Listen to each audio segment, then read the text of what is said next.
I'm opening. We have an eye, sort of a nostril, 2 teeth. One of the teeth has a small cavity.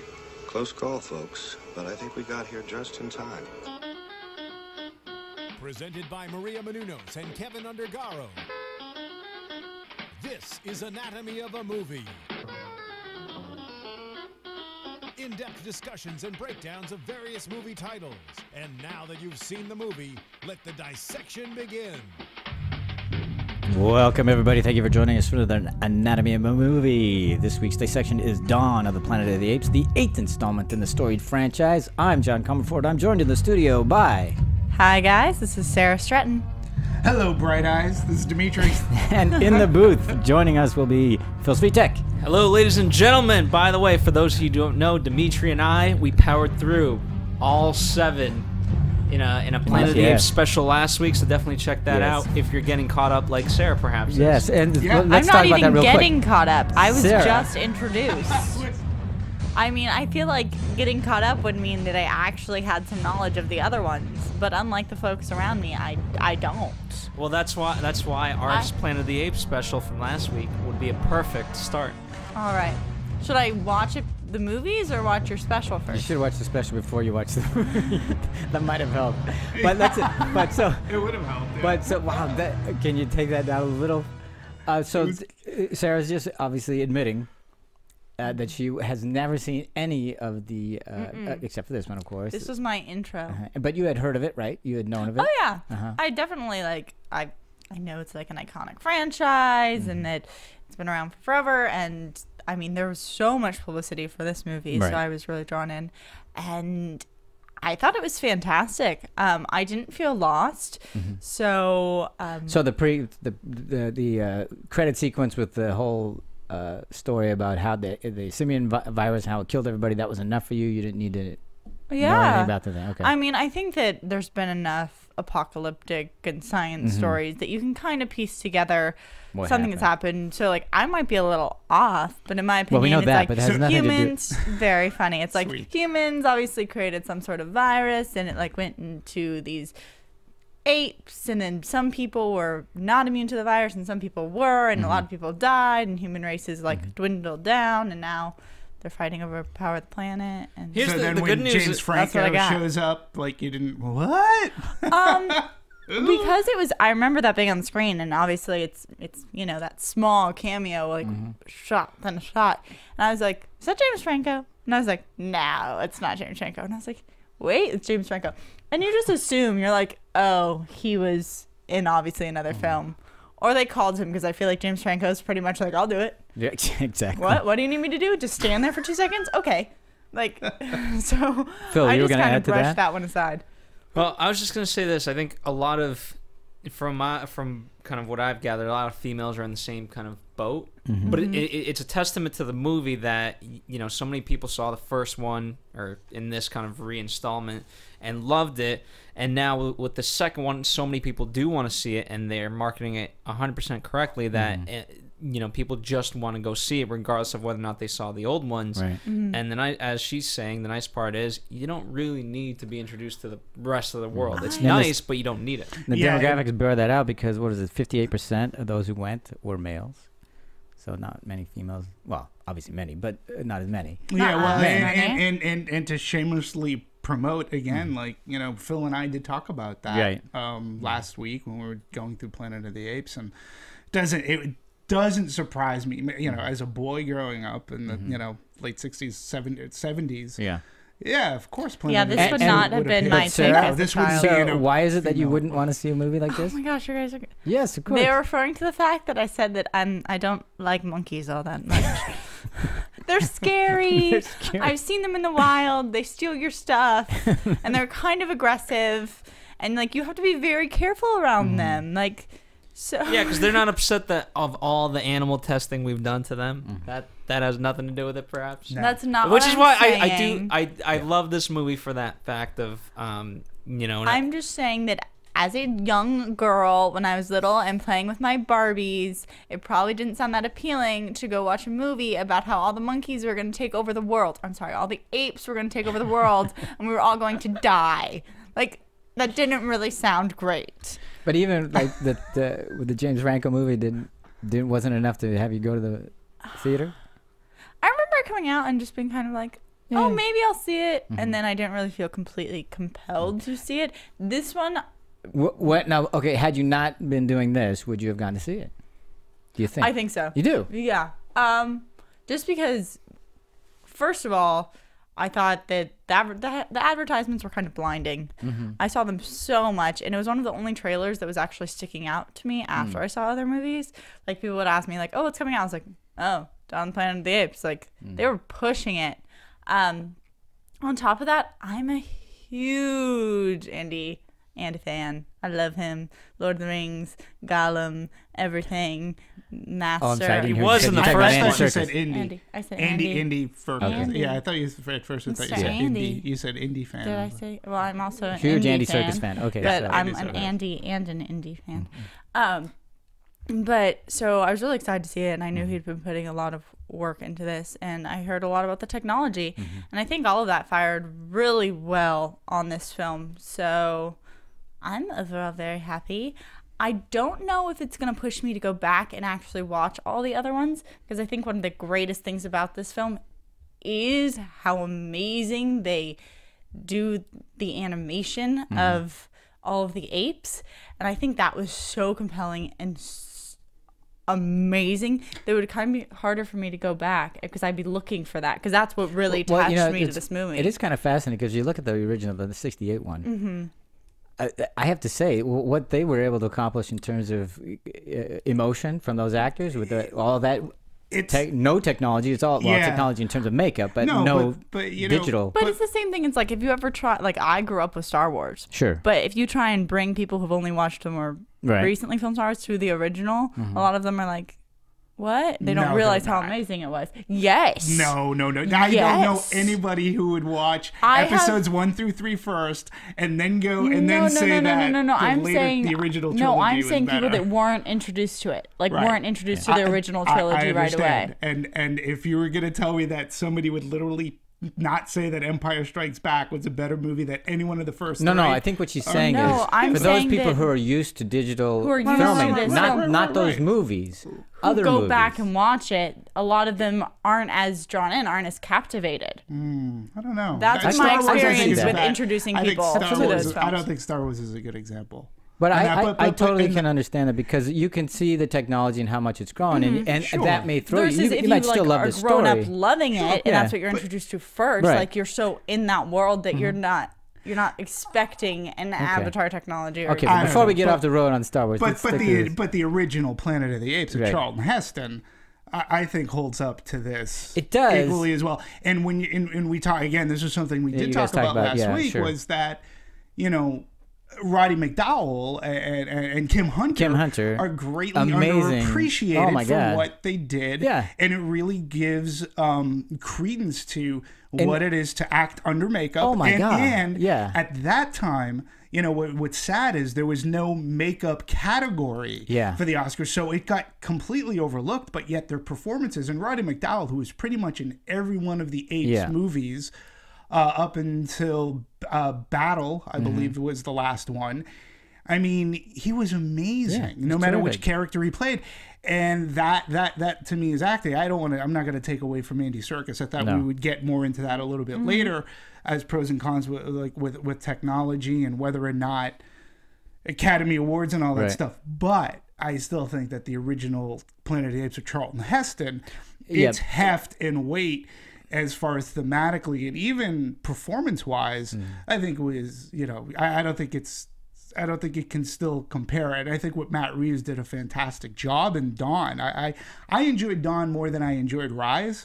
I thought emotionally there was more emotional heft that I was expecting from Rise, which it sort of had that, the Rise of the Planet of the Apes. This one was much more. I found myself way more drawn in. And you know that you're vested into a movie when you start getting emotional about, whether it's the apes and the humans but when a special effect, when you look above and beyond the special effects, you realize that you've got a good movie on your hands, because, throughout history, of movies. When the original King Kong falls off the Empire State Building, like when you feel bad, which original are you talking about? Not Dino De Laurentiis, the 39 version. 39 version, the black and white Fay Ray. You know, when that Ray Harryhausen-ish stop motion King Kong falls off the Empire State Building, you feel bad. You realize people cried, but you know that that's it. The movie worked. There's a reason why people fell in love with E.T. And they laughed at Mac and Me. There's a reason why you think Gizmo is cute and fuzzy and warm in the Gremlins, and there's a reason why Ghoulies, gets laughed at. It's all about in which the character in which you lend these special effects. It's why Yoda is so beloved, even though he was a puppet, but it's the way that he's created. It's the way that he's worked. And the same works in Dawn of the Planet of the Apes, even though, it's motion capture and it's what Andy Serkis does, but it's also what the special effects are able to do. And when it draws you in, that means that it's above and beyond just the special effect. It's a story. You get drawn in, and it's all about the acting. It's about the performance. It's about the script. And in Dawn, I did find myself, I got drawn in, and I was like, okay, the movie works. It drew me in more so than Rise did, and I was expecting more of that out of the first one. So, I was very pleasantly surprised by what Dawn of the Planet of the Apes. I thought it was a really good movie and really showed off Matt Reeves' directing capabilities. I've been a fan of since day one, and with him, and he did a solid job. And again, we talk about the collaboration, and I think everything pretty much fired on all cylinders. We had great editing, good cinematography, very good makeup, and then we had the performances to match, and it brings you in for a science fiction, and it's a very good science fiction story. Phil, and it captures the legacy. Phil, what were you on the whole thing? I mean, was it better? I thought the first, I don't know, I hate comparing this to Rise just because it is so different from me, having seen both. I think this one builds upon what Rise did. What I thought the continuation of being able to tell a story visually was fantastic. And this was the natural progression we got. At first, we're focused on Caesar in Rise, and then a few more apes kind of come into his life, and he's takes control of them. But now seeing a whole civilization where he's in charge, and to me, my favorite aspect was all the shots of him like really in power. Yeah, I like and kind of just.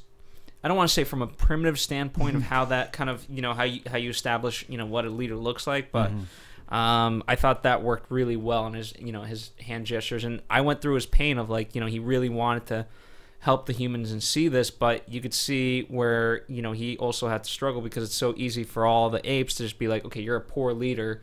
Let's fight. Yeah. Hey, what about speaking of the trailer, since that's what you talked about, for me, it was a wonderful bait and switch because in the trailer, it was very heavy on that scene of Caesar up in the tree in the war paint with his hand up and then saying, go. And then the trailer leads you to believe that he's leading the fight. He's leading the big fight against humans, but the movie opens up in his eyes. It's such a and ends on its eyes. It's a nice bookend. It's a beautiful bookend, but a wonderful establishing shot as you pull back. And being conditioned by the trailer, I'm like, oh, is we starting in the middle of the movie and we're somehow gonna flash back or whatever? And then you realize that they're hunting deer, and I was like, wow, what a great scene that was. And it was just the way that the camera pulls back. To me, Matt Reeves most accomplished, and I can't wait to see what he does next. I loved his use of the camera. I loved how he would pull back. I loved how he would go from intimate and then he would pull back on a scene, and we would look down upon this epic scene where we go, Caesar's over here, and everybody's all around him. I love his use of that, and he did that throughout, beginning, middle, and end. And the opening establishing shot I thought was just great. And again, I like that it wasn't what I expected it to be. So it was a great shot, great way to open the movie. I really liked the way it opened the movie. Yeah, and I liked as Phil was talking about it, I liked that there was a time jump that was 10 years later, and I liked seeing where Caesar is now in his command leadership of the group of apes that he's pulled together. Because then instead of following too directly, it was wonderful to see how it's already progressed. I thought that was very successful. And also you get to see the next generation of apes coming into it, because how is that going to affect him and the genetics of it, because he's somewhat altered as well. So you get to see how it, and that also leads to the next one, because now you got a whole nother generation. Right. So that was fun. There were lots of it that I liked, lots of it that I had problems with, and it was just, but overall it was a fun movie and I enjoyed it, and as being part of the whole storied franchise, as I mentioned earlier, I think this thing stands up. This thing's really good. Lots of fun. Lots of it I thought was really, it was just too obvious for me, and they were making decisions. I'm going, why? I mean, okay, I guess the only difference is they're apes doing it rather than anybody else. And for me, that part really bothered me. It was like, for instance, the shot of Kobo hopping, he's on horseback and all the fire and the gun. It's like, that's a shot I've seen a million times, and but the only difference is it's an ape doing it. It's an ape. Oh, excuse me, a bonobo to be specific. Yeah. And I kept going. There was a few shots like that. And I'm going, why are they doing? Are they trying to suggest that apes, we're not that much different than apes, or are they just going, because it just seemed like tried and true. And I'm going, well, there's nothing really new or different about that.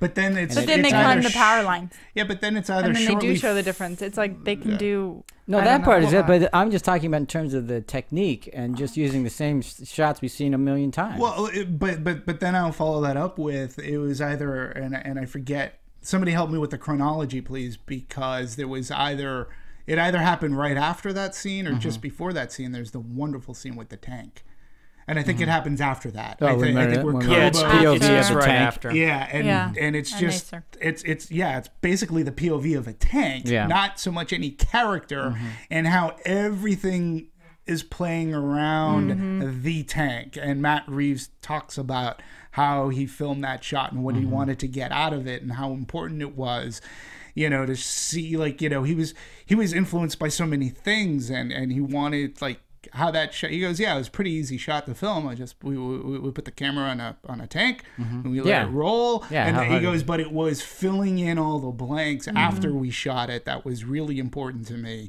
and getting that done. And for me, that was actually one of my favorite scenes in the movie. I thought it was just the way that it was done. I was like, wow, I haven't seen that before, and I loved how it played out and how I got to see the whole epic scope of this battle. It felt like it was a panorama. Yeah, it was. For me, I thought it worked. No, it was good. Yeah. But I'll disagree with one of the things that you had said earlier.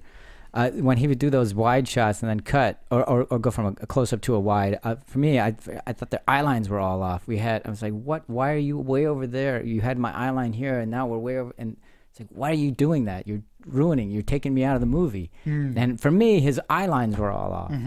And a few of those, and it drove me nuts. I was like, why are you doing that? I don't understand why you're doing that. Here's another question I'm going to throw out there, and I don't know. Well, I think it's somewhat important to our conversation of watching a movie. 3D or not 3D? I did 3D this one. You 3D'd this one? Did you 3D or not 3D? I did not 3D. How about you, Phil? Did not. All right, so two did and two didn't. I mean, I saw it...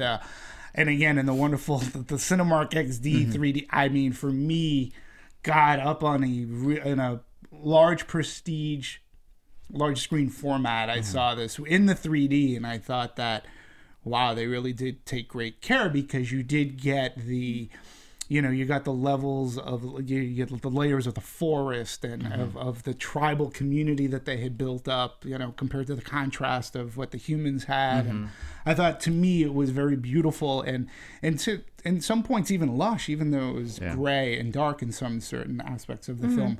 But I really thought, and apparently there's a whole thing too that Matt Reeves, he's like, they wanted to shoot in 3D, and he shot in stereo, and actually to do this. He didn't necessarily anticipate that he wanted to, but he didn't want to do a conversion. So at the very least, they shot in stereo for 3D. And he was inspired by, he's like, I didn't want to do it in 3D, but after he saw Life of Pi of all movies, he said, you know what, 3D can be beautiful. And he at least approached it the right way.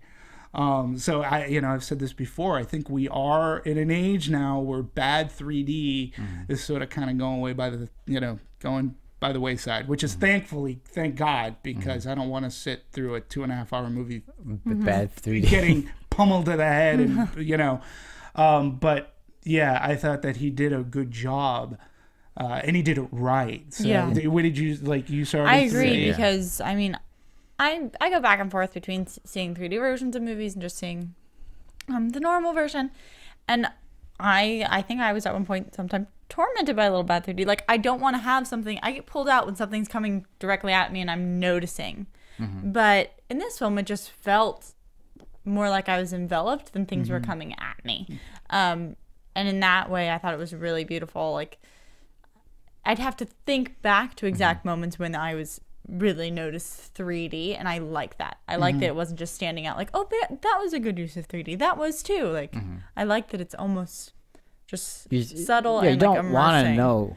To be honest, Exactly. for me anyway, I don't ever want just if it's a great movie or it's a great experience. I don't want to be going, oh, that's a great use of 3D because then I'm paying attention to the 3D and not the movie. Exactly. Yeah, and I think there are some movies that would exploit 3D, and you sort of kind of know going in that if I'm going to see it, like shit's going to be coming at me. Yeah.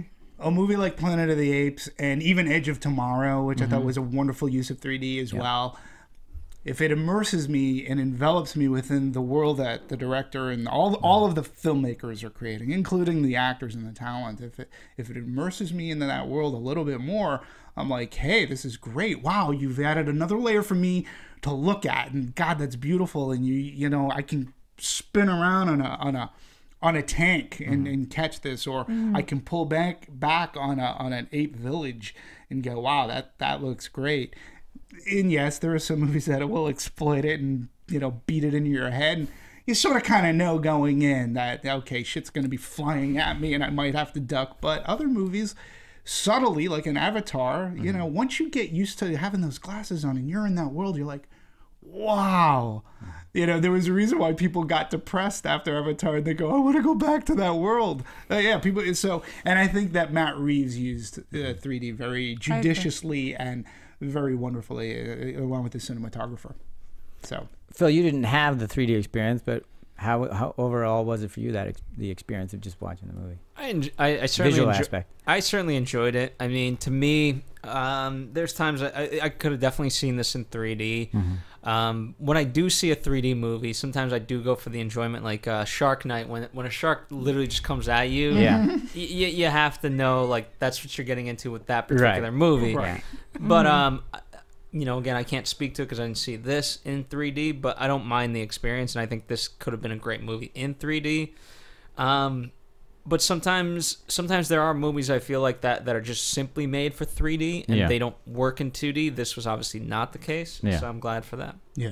Yeah, I enjoyed it in 2D, but I think I may be missing a gene or something because the 3D experience is like, whatever. Well, do you know there Doesn't is do much for me. I've done studies on this just through work. There is a percentage of people who can't see 3D, like regardless, and there is a test. Oh, I can see it. I should have the. I should Can try we to do a have test? I think I can I definitely wanna see do it. the I know when test. it's happening. I can see it, but I'm not. It doesn't enthrall me like it does others. But I think I'm also in that percentage you've told me once. Like sometimes, like I see like the focus of the camera really affects me. Like how like quickly like they change the focus, and like I can tell like when it gets like blurry and it like shakes as I see it, and it like drives me nuts. And I can be with you, and that's can lead to the headaches. But again, I'll say watching it in like the XD, at least what they've been able to capture with large screen format is that it's bright enough for 3D to work. It's bright. I mean, I took my glasses off. Many times this was a very dark film. And I took my glasses off, and I was like, wow, it really is truly brighter than a typical screen. So they get that taken care of, and then it gets blown up, and so it's like, okay, how is the projector? How are they going to digitally be able to, without much blur and whatever, and at least thus far, in this format, since I can't see true IMAX within this XD format, whatever movie I've seen, whether it be Captain America, we were there, Godzilla, this movie, X-Men, the action has looked great. And I don't get dizzy from it. I'm able to follow it. It doesn't look too blurry. And again, I just think that goes back to the technology that we're seeing today, that it's just gotten a lot, it's gotten a lot better than... back. Clearly. So which is good. And Dawn of the Planet of the Apes, like if I were to say, if you're watching this and you plan on seeing it again and you didn't see it in 3D, My vote is if you're going to see it out. again, definitely see it in the other Check it format. out. Absolutely. Yeah. I think that would be a good idea. Check it out. I think you'd have you'd enjoy it as much. So you might even more. Who knows? Who knows? So let's talk about the development of this. Obviously, when Rise came out, it did so well, because it did well, considering more than, I guess, better than most people thought. Although I was surprised by that, because it was a decent movie and they had a lot of good things going for it. So they decided to make the sequel already, and I guess Rupert Wyatt was originally brought on to obviously direct that one, and since he did such a good job with Rise. But at some point they had changed the production date. This is my question, because I read a little bit about this, where you brought Rupert on, and it originally had a release date. I believe it was around May 23rd-ish of this year, 2014. Right. And he was having a problem with that. Yeah. He was saying like he didn't have enough time. Yeah. And the next thing you know, they're bringing on someone else. Yeah. And then eventually he does get that extra time. Yeah. Well, they switched around X-Men and Yeah. But I don't know. I feel like so why they didn't think he could finish the film and do it properly in the time that they had given him. Exactly. And then they brought in somebody else. Well, they bring in Matt Reeves. And then gave the guy they brought in extra time. Well, but it's funny because they didn't initially give Matt Reeves extra time. And in fact, Matt Reeves almost didn't do the project, because he came in, up to the point that Rupert left, and they bring in Matt Reeves. Matt Reeves took a look at the script and said, "This isn't the story I want to tell." Exactly. And to him they said, I thought the interview was over right there and then. Right. But then they said, "Well, what do you want to do?" Because apparently Rupert's initial vision was this was going to take place much farther in the future. Oh, okay. That the human population was like, it was going to be closer to the original Planet of the Apes almost. Oh, got it. We're not there yet. So, but they were going to skip. They were going to go way farther into the future. So Caesar would never be part of this. He may have. I don't know. Well, what the he's that lifespan far of in the it, future. I mean, who knows? Yeah. So, but Matt Reeves is like, this isn't the story I want to tell. He goes, and his idea is, I want to make it very Caesar centric. He goes, I want to follow him. He's your ape. He's your main man or main ape in this case. And at first they sort of kind of balked. And when he was able to work something out, they still had steadfast on that date. Yeah. And they said, can you do it in that date? If you're able to do that, the story that you want to tell. And he and the writer, Mark Bomback, I believe, they sat down and they worked, they banged out a script that they wanted to do, and it got approved, and he was good to go. And they still hadn't changed the release date, because that happened a little bit later on this year, where they switched, because X-Men was supposed to come out a little bit later. And it was changed even more. It was originally, I believe, like July 17th, and then they moved up to July 11th, and it's been all over the place. Yeah. But it was supposed to come out in, I want to say Memorial Day weekend. Yeah, that was the original. So, but then they pushed it back. So, X-Men was already, and hey, it was a good move on Fox. Yeah, it worked to them, because now being released at this point, what else is out there that can compete with it? And obviously, I mean, had X-Men come out too, I mean, same thing.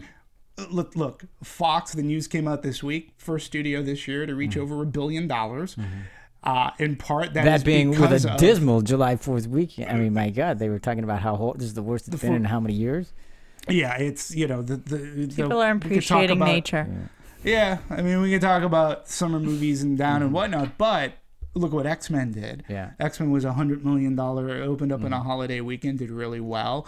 How to Train Your Dragon did okay for them, but then you have Apes, which comes out at a perfect date, and either movie, I think, they look like geniuses. Of course.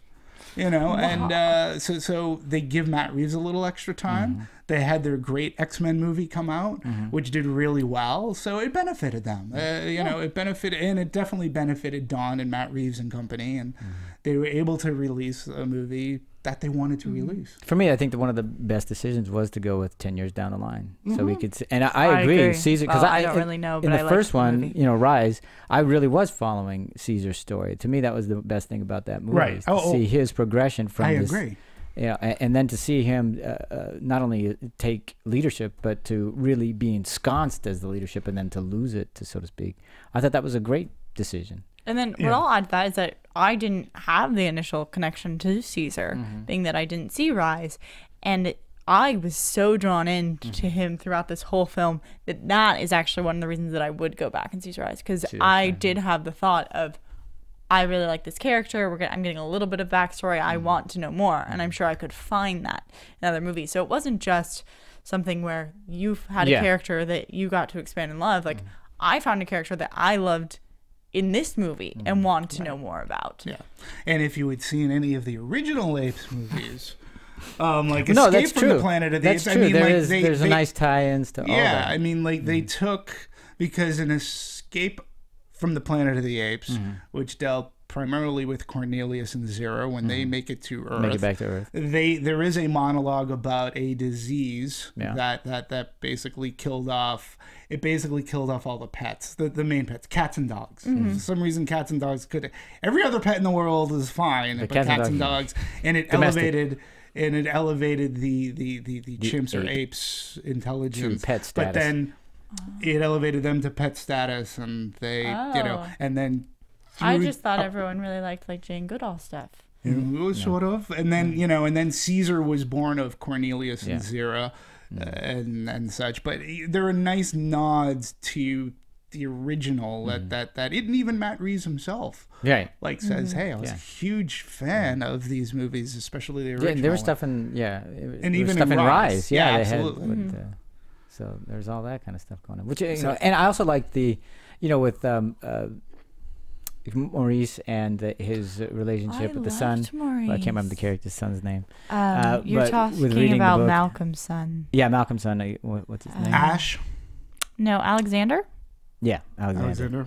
Yeah, with the whole book and the writing and all that kind of stuff. And the parallel from the book to the parallel from the book to the movie and stuff like that. But also because in the original, it's the orangutans that are the kind of like the ones that are teachers and the lawgivers and all that other stuff, and so you see that connection, and he's the one that's teaching here. So all that stuff was a lot of fun. Yeah, you don't need to know that, but it's fun. No, but yeah, it is fun, and in this movie too, the orangutan Maurice, he's not Dr. Zaius. No, he's not Dr. Zaius, but such a great sympathetic, such a great characterization. And again, this is where I find that. It can go wrong on so many levels, but when I find that I'm drawn in, I'm like, okay, the movie works. It has its issues. I had some issues myself.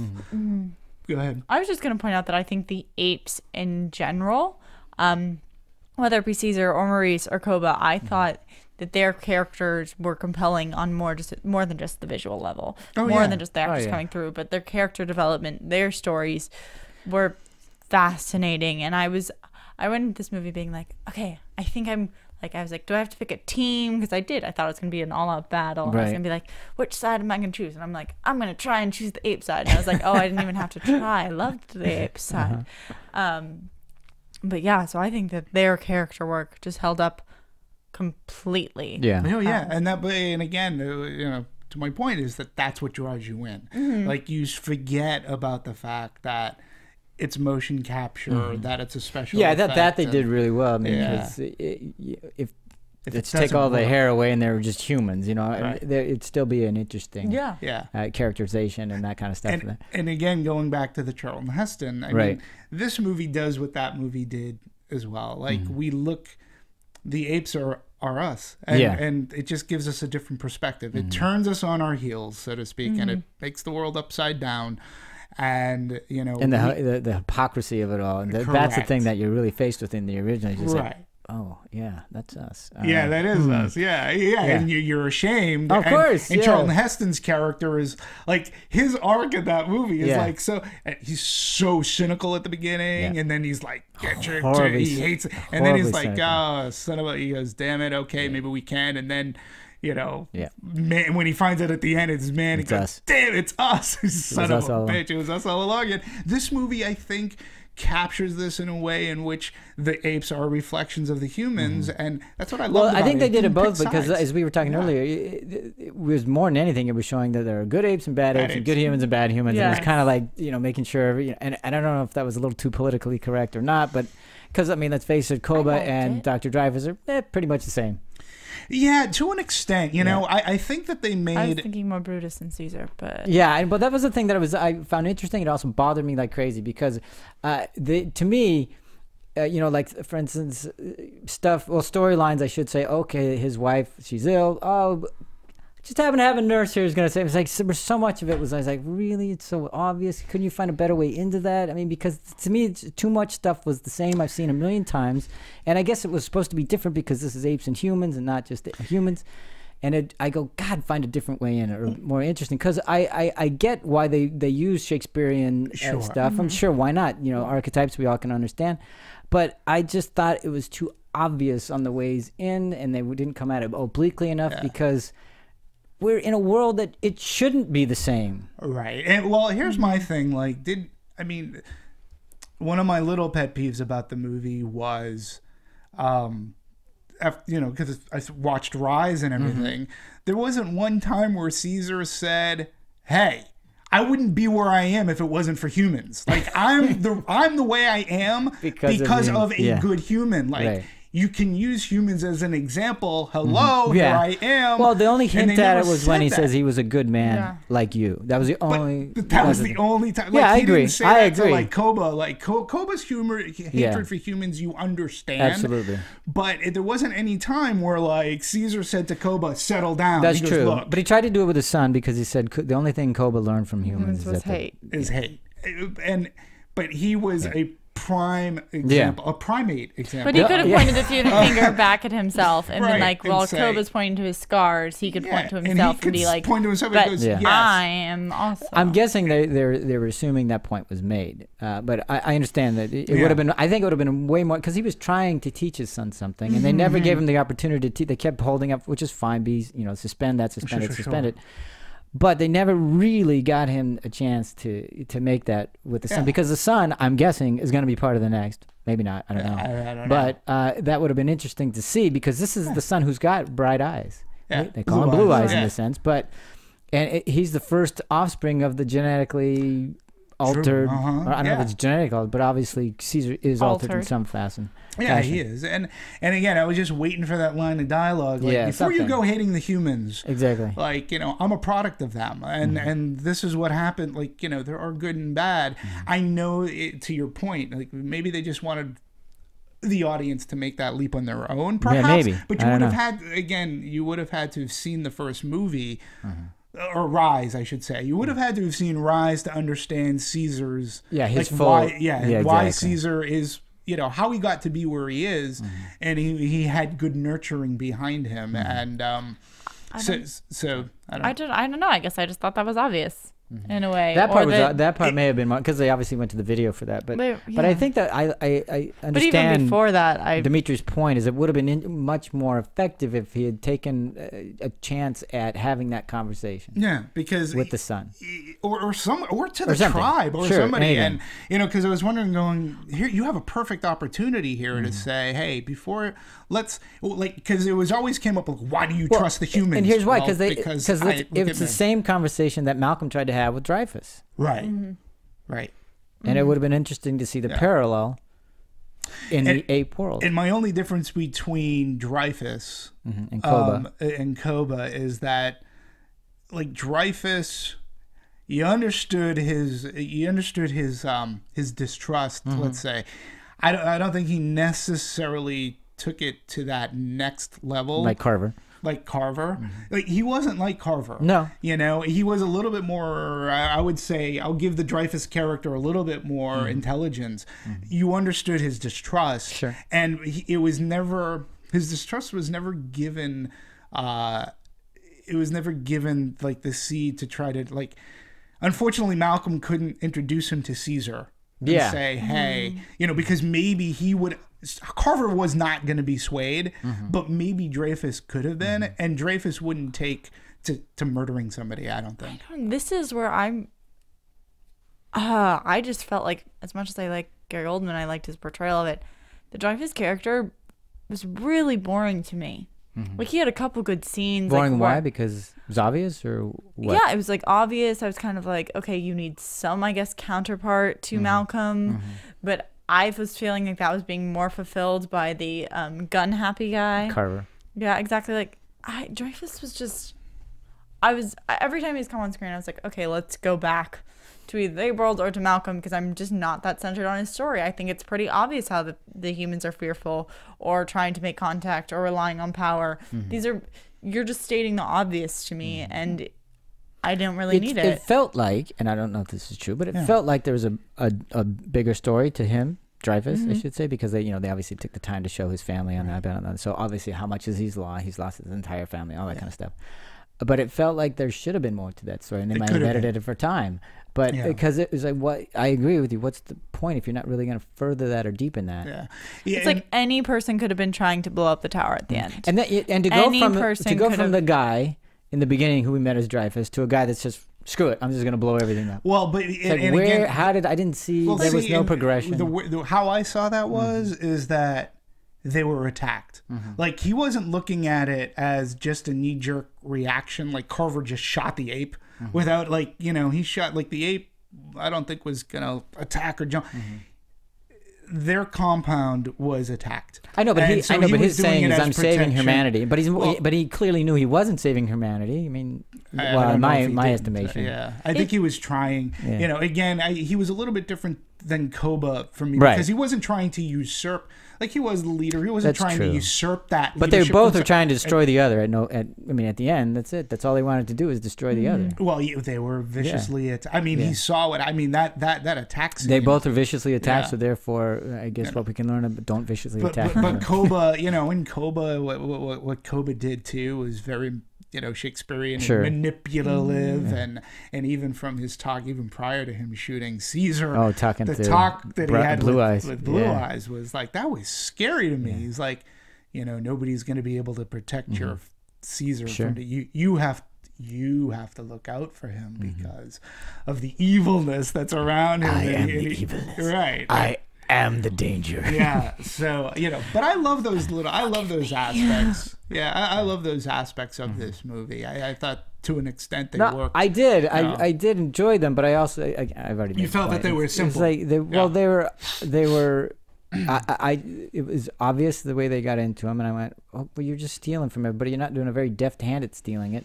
And in this world, can't it be a slightly different version? Because it just seemed too much like, anyway, it's too obvious and too much like humans, instead of something slightly oblique and slightly off what would normally, or what we've seen a million times. And because I don't know. I thought the music captured that. No, I'm just talking about the scenes in the writing. And I will say is that, there are some predictable elements, but also for me, I think I didn't focus on that too much, because the end turned out much different than I thought it would. I went into this going, okay, it's dawn of the Planet of the Apes. Obviously, this is going to become Planet of the Apes, which means they're going to win. Like, that's what I'm just assuming this is going to be. And at the end, you have the physical dawn happening over the tower. I'm like, oh, this is it. Either Koba's going to, like, change his mind, or Koba's gonna win, or something's going to happen, that this is why they take over, this is why they have the power. And it was done differently. It was done so that he kind of had to Caesar had to kind of lean back and realize, like, oh, an ape started this war, like, we're going into now a bigger battle, and like we have to. And it was like a place of like sorrow and what's the reluctant hero the whole way? He doesn't want to fight at all, and then at the end of the movie, he's basically resigned himself to saying we are going. And how that happened, I really enjoyed, and I thought that it was done really well, and it wasn't like, okay, everybody get ready to charge. It wasn't like this big, huge upheaval. It was like, we're now in this mess and we have to do this. Yeah. And that was completely different than what I expected. See, it's saying, like, when you talk about originality, and I've seen it, like, to me, when that dialogue happened, and it was great dialogue, I just, in my head, the quote that came into mind, and that's, the Clone Wars have begun.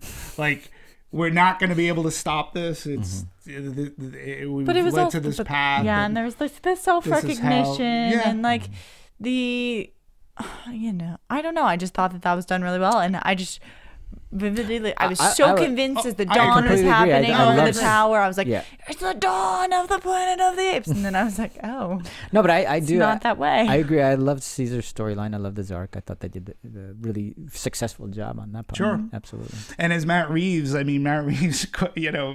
Caesar's the Don Corleone of the Apes. He's just trying to keep his family together. Peace. He's trying to keep his family together, and he doesn't want his son to go down. So in the third one, they're going to pull him back in. Is that what's going to happen? Yeah, they're going to change. Yeah, they're going to change the consigliere. Yeah, exactly. We're not going to have an orangutan anymore. It's going to be somebody else who's more tan. No. But it's again. I liked, and I'm very happy that Reeves was able to get this story out, other than what they purportedly had in mind. And I'm glad in this case that the studio heads sort of listened. Well, the other part that was fun was that it happened in San Francisco. If it happened way in the future, there's not much left to destroy, I'm guessing. So I liked that part of it. But if you remember, like, and again, one of the original endings, like, we saw an alternate ending to this, but if you remember in the posters, like, it showed the San Francisco, the Bay Bridge, and that never shows up. The Golden Gate. The Golden Gate. Yeah, my apologies. Yes, no offense. Please, live there. The Golden Gate Bridge, and that's not in the movies at all. I know, that kind of pissed me off. Because apparently, let's talk about bait and switch. Apparently, there was a big war that and again, Matt Reeves like, I don't want to go that big. He goes, I want Dawn to be more character I want it to piece. be a little bit character, and I want it to be a battle, but I want it to be an intimate battle. I want to draw people in. This isn't the war. And that so is the war. Change. Yeah. This is just a battle. Yeah. Whatever. It's Dawn. He didn't. Yeah, and he wanted this to lead into something bigger, and he didn't want to. I didn't want it. Are to you be talking bigger. about the alternate ending? Yeah. Like the one that wasn't released. Yes. Okay. Yeah. You saw that? I didn't see it. Oh, that's what I was. Matt Reeves talked about it. Okay. How basically. But that was such a weird bait and switch. I'm seeing the posters. I'm going because the Golden Gate Bridge, it got roughed up a little bit in Rise. Let's put it that way. Well, supposedly, you can correct me if I'm wrong, just the alternate ending does take place like where they're on the Bay Bridge, they're seeing warships coming in. It's like this big, huge, grand scene. Right. But I don't know. This is an alternate ending that you saw or that you heard. That I heard about. Oh, okay. And in the end, they ended up not going with that because he wanted it to be focused more on, Caesar's story, what Caesar went through. He wanted that to be the lasting impact, and you're not thinking, oh, look at all the warships. You're thinking, look at what Caesar's been through. He wanted to play more poignant. Yeah, he wants the impending doom of what's going on. But the end shot of Caesar is him technically on the Golden Gate, I believe, looking at the warships, and like you can kind of see them come into his eyes or something. Yeah. So maybe there was some Golden Gate footage. It was just you only saw this much. Yeah, it was outside the frame. I kept going. So that was the one thing that actually bothered me because during the movie I'm going, when are we going to get to the Golden Gate? I don't understand why. Where is that? And it never happened. I kept going. What? I mean, the more combat focused original ending was hinted in the marketing of the film, sure, including clips from the final trailer featuring lines about military and shots of large military ships heading towards San Francisco, which we never really saw. No, but I do like how he wanted it to be a more poignant. Like that part was great. The doom and gloom just drove me, but that ruined it for me. Or didn't ruin it, but that really was in my brain as I'm watching it because I kept going. How are they going to get to the Golden Gate? That was like Dinobots for me with Transformers. The whole time I was like, where are the Dinobots? And they came at the very end. And I go for me that was I was not a happy viewer because of that. Yeah. It's like, what the hell? Well, Reeves did mention that there will be an extended version of this when it comes out on Blu-ray, which could explain a little bit more about Gary Oldman. They could have been fine just having it. They could have had a poster in San Francisco. That would have been just as good to me. But but no. Yeah. So whatever. Do you feel let down? I did. And I'm going in my seat, and I'm going, okay. You just kind of blew that for me because I'm watching this waiting for the big thing to happen. Oh, we're done? Yeah. And it's That's not happening. Oh. I mean, it must be hard, though, being that so much of the filming of this, he has a vision for everything he's filmed, but you don't get to see really your footage until it gets back to you. Right. And you're getting it section by section. This isn't something you can just be like, oh, let me scan through all my footage. They're able to see their footage pretty quick. But he wasn't getting completed segments all at the same time. He's getting them. No, he was probably getting edited scenes and stuff like that. I mean, it's all digital, so they can see. I'll put it this way: they can see stuff as soon as it's shot, is put up on a cloud, and moments after they shoot it, they can pretty much share it with people, and they can edit on the fly, like iTunes. They can. Did we miss anything before we leave this? Did we miss anything? Great. Okay, we did. So they have an idea, and plus they probably too are prevising the whole thing out too, so they know.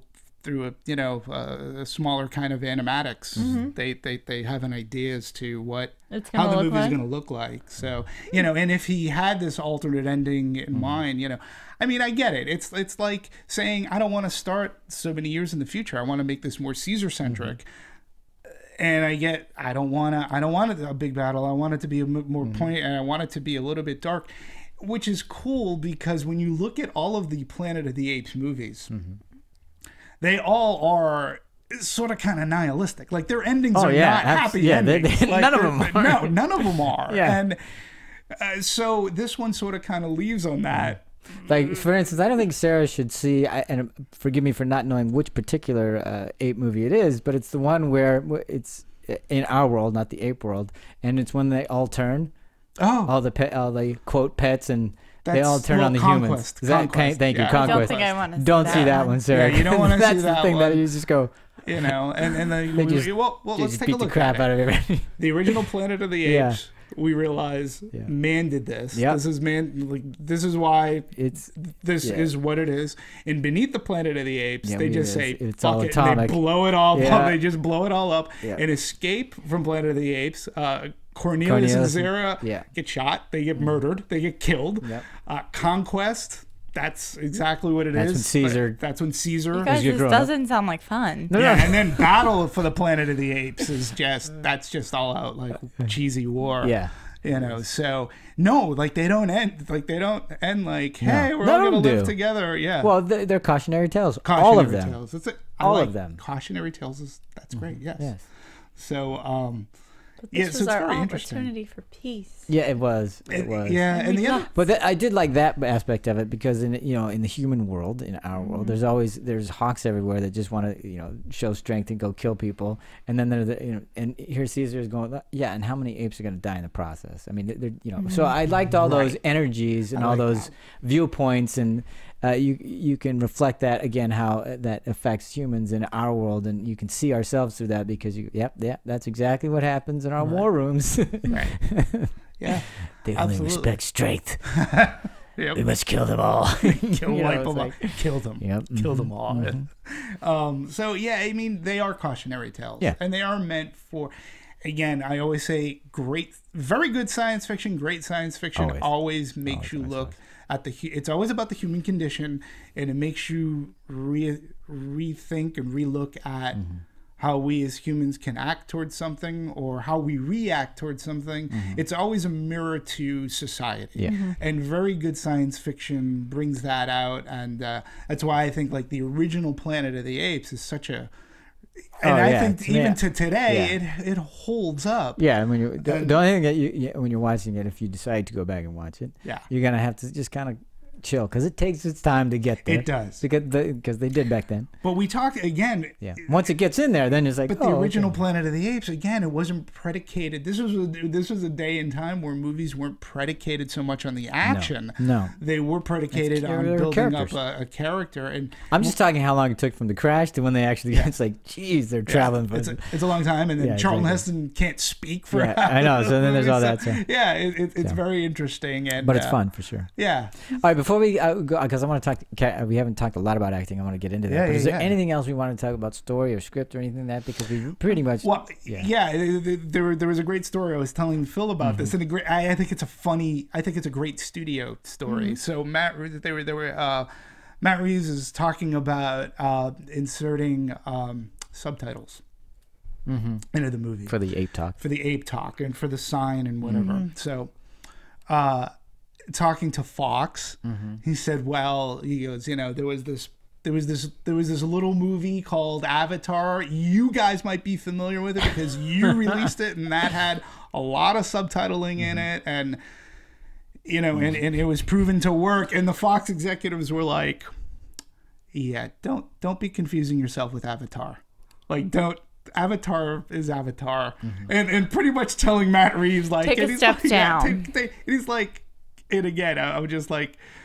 Sure, under the heading of you're misunderstanding, I'm not thinking I'm delivering you Avatar. No, I'm just talking about subtitling. Subtitling. It's been done. And and it's so like, it'll work. So they really had a hard problem with the subtitles? Yes. I don't understand. Yes. Like, I would be mad if those subtitles nobody wants to see a summer movie and read. Well, I'm sorry. I don't understand sign.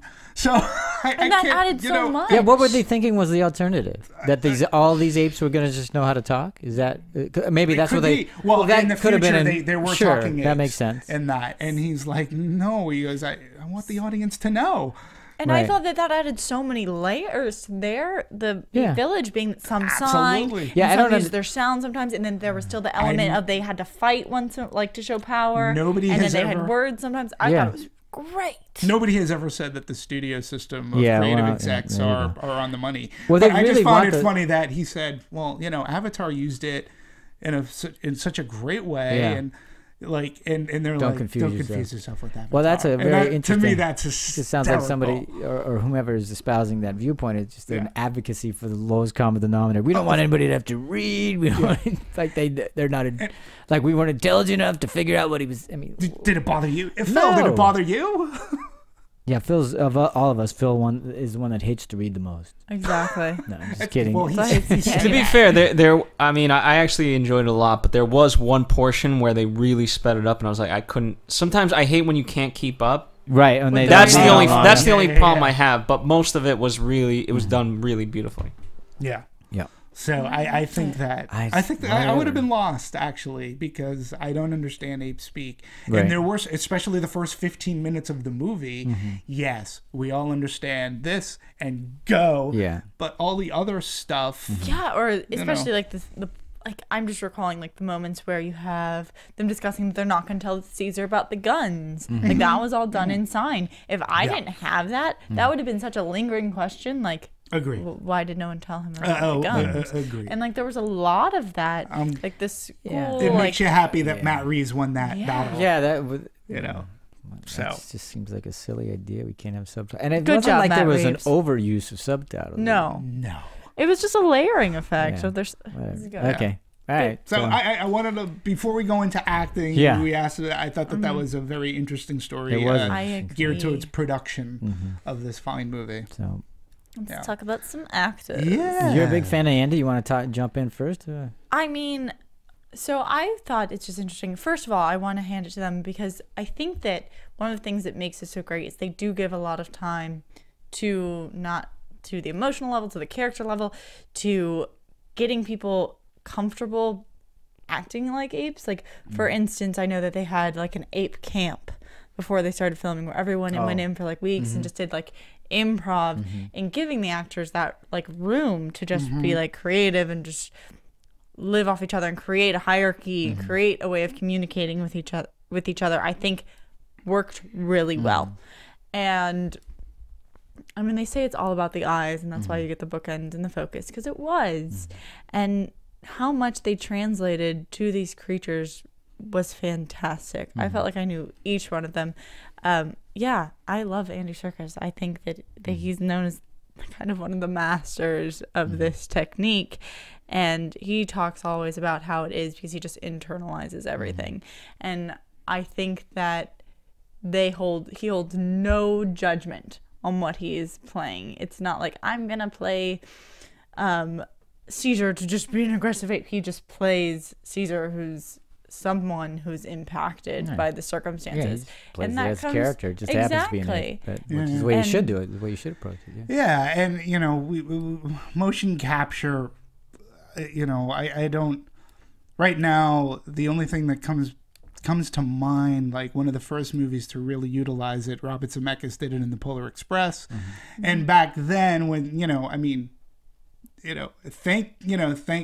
thank you, Robert Zemeckis, because at least you brought this to the attention, and it got some mixed reviews. Most people like what it could do, and at least some creative people like Peter Jackson was able to think forward enough and take this and bring it to a new level. And then then you get the dawn and the birth of like Andy Serkis, and then when we're introduced to Gollum, the first time, and that you realize that somebody's actually playing that, you go, wow, that's pretty amazing. And then he goes on and he does King Kong. He was King Which Kong. version? The Peter Jackson version. Dino De Laurentiis was all mechanical. I know. With Jessica Lange, and It's all the same. it was motion. He was motion capture, and he captured that fine. And as far as performances go, very well with the primate. His monkey sounds are on. But all of them.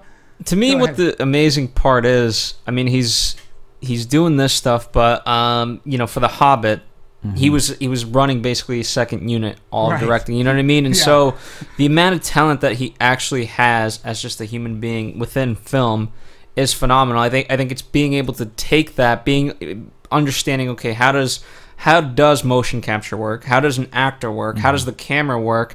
And how does editing ultimately work? And then visual effects to make all of what I'm doing, possible. So that they end up on the screen. Yeah, exactly. And there's so much going on. I mean, they have progressed this technology to, the fact that they now can bring these to locations, and they get to film most of this like outside with multiple people in these suits. But dealing with the fact that he's playing another species, the fact that he's dealing with like three ways of communication, and all the technical stuff involved, and then forget all the technical stuff, so you can actually just be portray. That with the suit, with this thing in front of your face. It's not comfortable. They're sweating. They're talking about how they smell so bad they don't want to be around people. And then you're bringing this character to life. But it's wonderful. Well, and again, going, just furthering a point too, like Rise of the Planet of the Apes was mostly shot on a stage. So when you talk about the smell, like they were on a stage so they can get out of their costume, 85% of Dawn was shot on location. Exactly. So think about, aside from motion capture, Matt Reeves said, 85% of this is on location. We've got motion capture going on. I'm filming in stereo, which really is difficult to do because, you got to line up the cameras and get everything done. So they really pushed the envelope as far as special effects go for this movie. And then on top of it all, to have motion capture being what it is, capturing the fur of the animals, which, in the first movie, again, when you're on stage, it was just different. Now that he's dealing with an army of apes, and trying to capture the personalities, the colors, and they said doing the fur was we couldn't cheat it, even though it was filmed primarily, there were some scenes that were that were filmed in the dark, and sometimes you get, well, they're filming in the dark because they're trying to hide, and maybe he said we couldn't really do that because we were on location. You can't cheat when you're on location that much, and so you respect the hard. You respect actually, again, that collaborative effort of what it took, because what you see on screen is truly, it really is fantastic, and again, it makes the experience so immersive. If it didn't work, all of us here in this room, I think, would point out it was just silly. It would have looked silly, but because it works so well, and they took so much care to make it work. I think kudos to them, because you're able to pull off a Dawn of the Planet of the Apes, and you have empathy and character, and you have the humans, which I thought Jason Clarke I thought was really good. He played Malcolm. Yeah, he had great pathos. I liked him, and he was.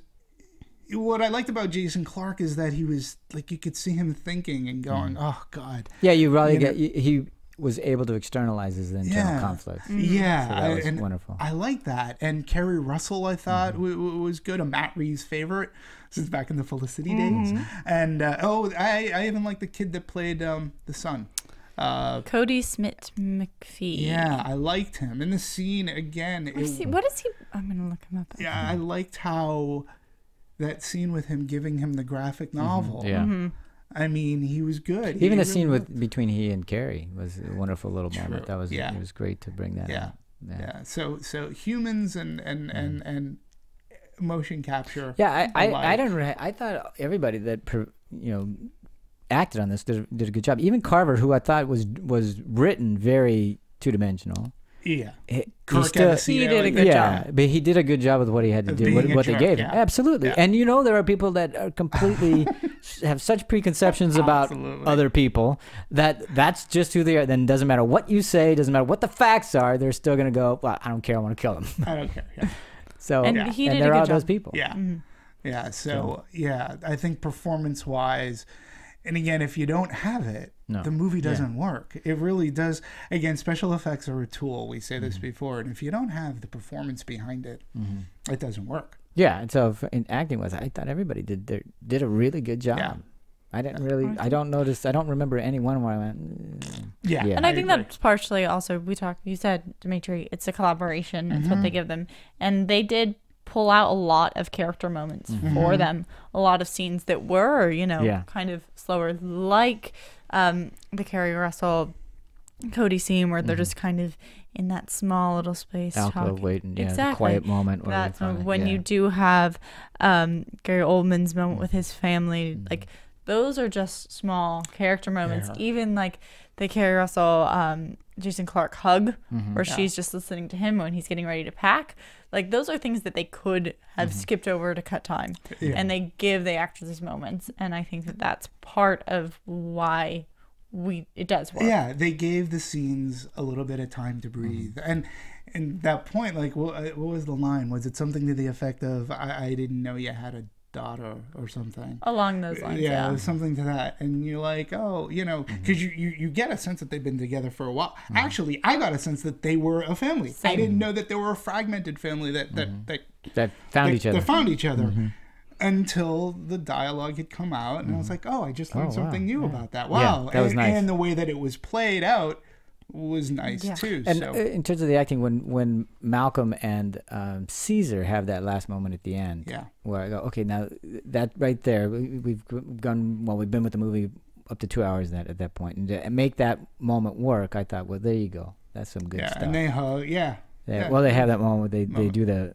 ape mind meld or whatever you want to call it. The Maori kind of thing, and exactly where your foreheads touch. And it could have gone way over the top maudlin or whatever, but no, I think they had showed enough restraint where it worked for the movie. I agree. Yeah, no, I agree. And I love their conflict when Caesar's saying, I thought we had a chance. I thought we had, I know, he's so defeated. Or it was Malcolm that said those lines, I can't remember, but at that moment, they both did. They agreed on the concept that they had they thought they had a chance. We were so close, and now it's inevitable. So, and he tells him, like, just get the hell out of Dodge. Yeah, exactly. He goes, and you just wonder, will they meet up again? The one thing about the Apes the other thing, I'm sorry. No. About that same kind of moment with Maurice, run. Yeah, because they know what's going to happen in the ape world. You need to get out now. That was a great scene. And poor Caesar knows.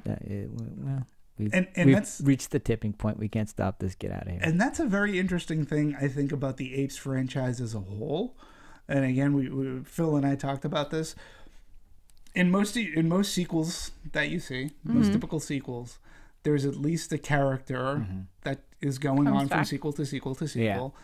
Not in Apes. No. Not in the Planet of the Apes franchise. I mean, it's very difficult. Like, you go from Charlton Heston to... he made an appearance. He makes a small appearance. But he makes... Beneath. He makes a small... He's in that movie for like 10 minutes. Yeah, exactly. Then he's the one that pushes the damn button. He's the one that pushes the button. But again, like, he isn't the main character that we're following. And then, again, from Escape, they kill off our two people that, Cornelius and Zara. And then we get Caesar, and then we get back. Like, there's no through character to really follow. It always changes. And to me, that is amazing when you're setting up a franchise Like, you couldn't call it Harry Potter if you weren't following Harry Potter Well, through a series of books. also I'm wondering if that time. was part of the decision making. Was we should keep Caesar because he is our franchise.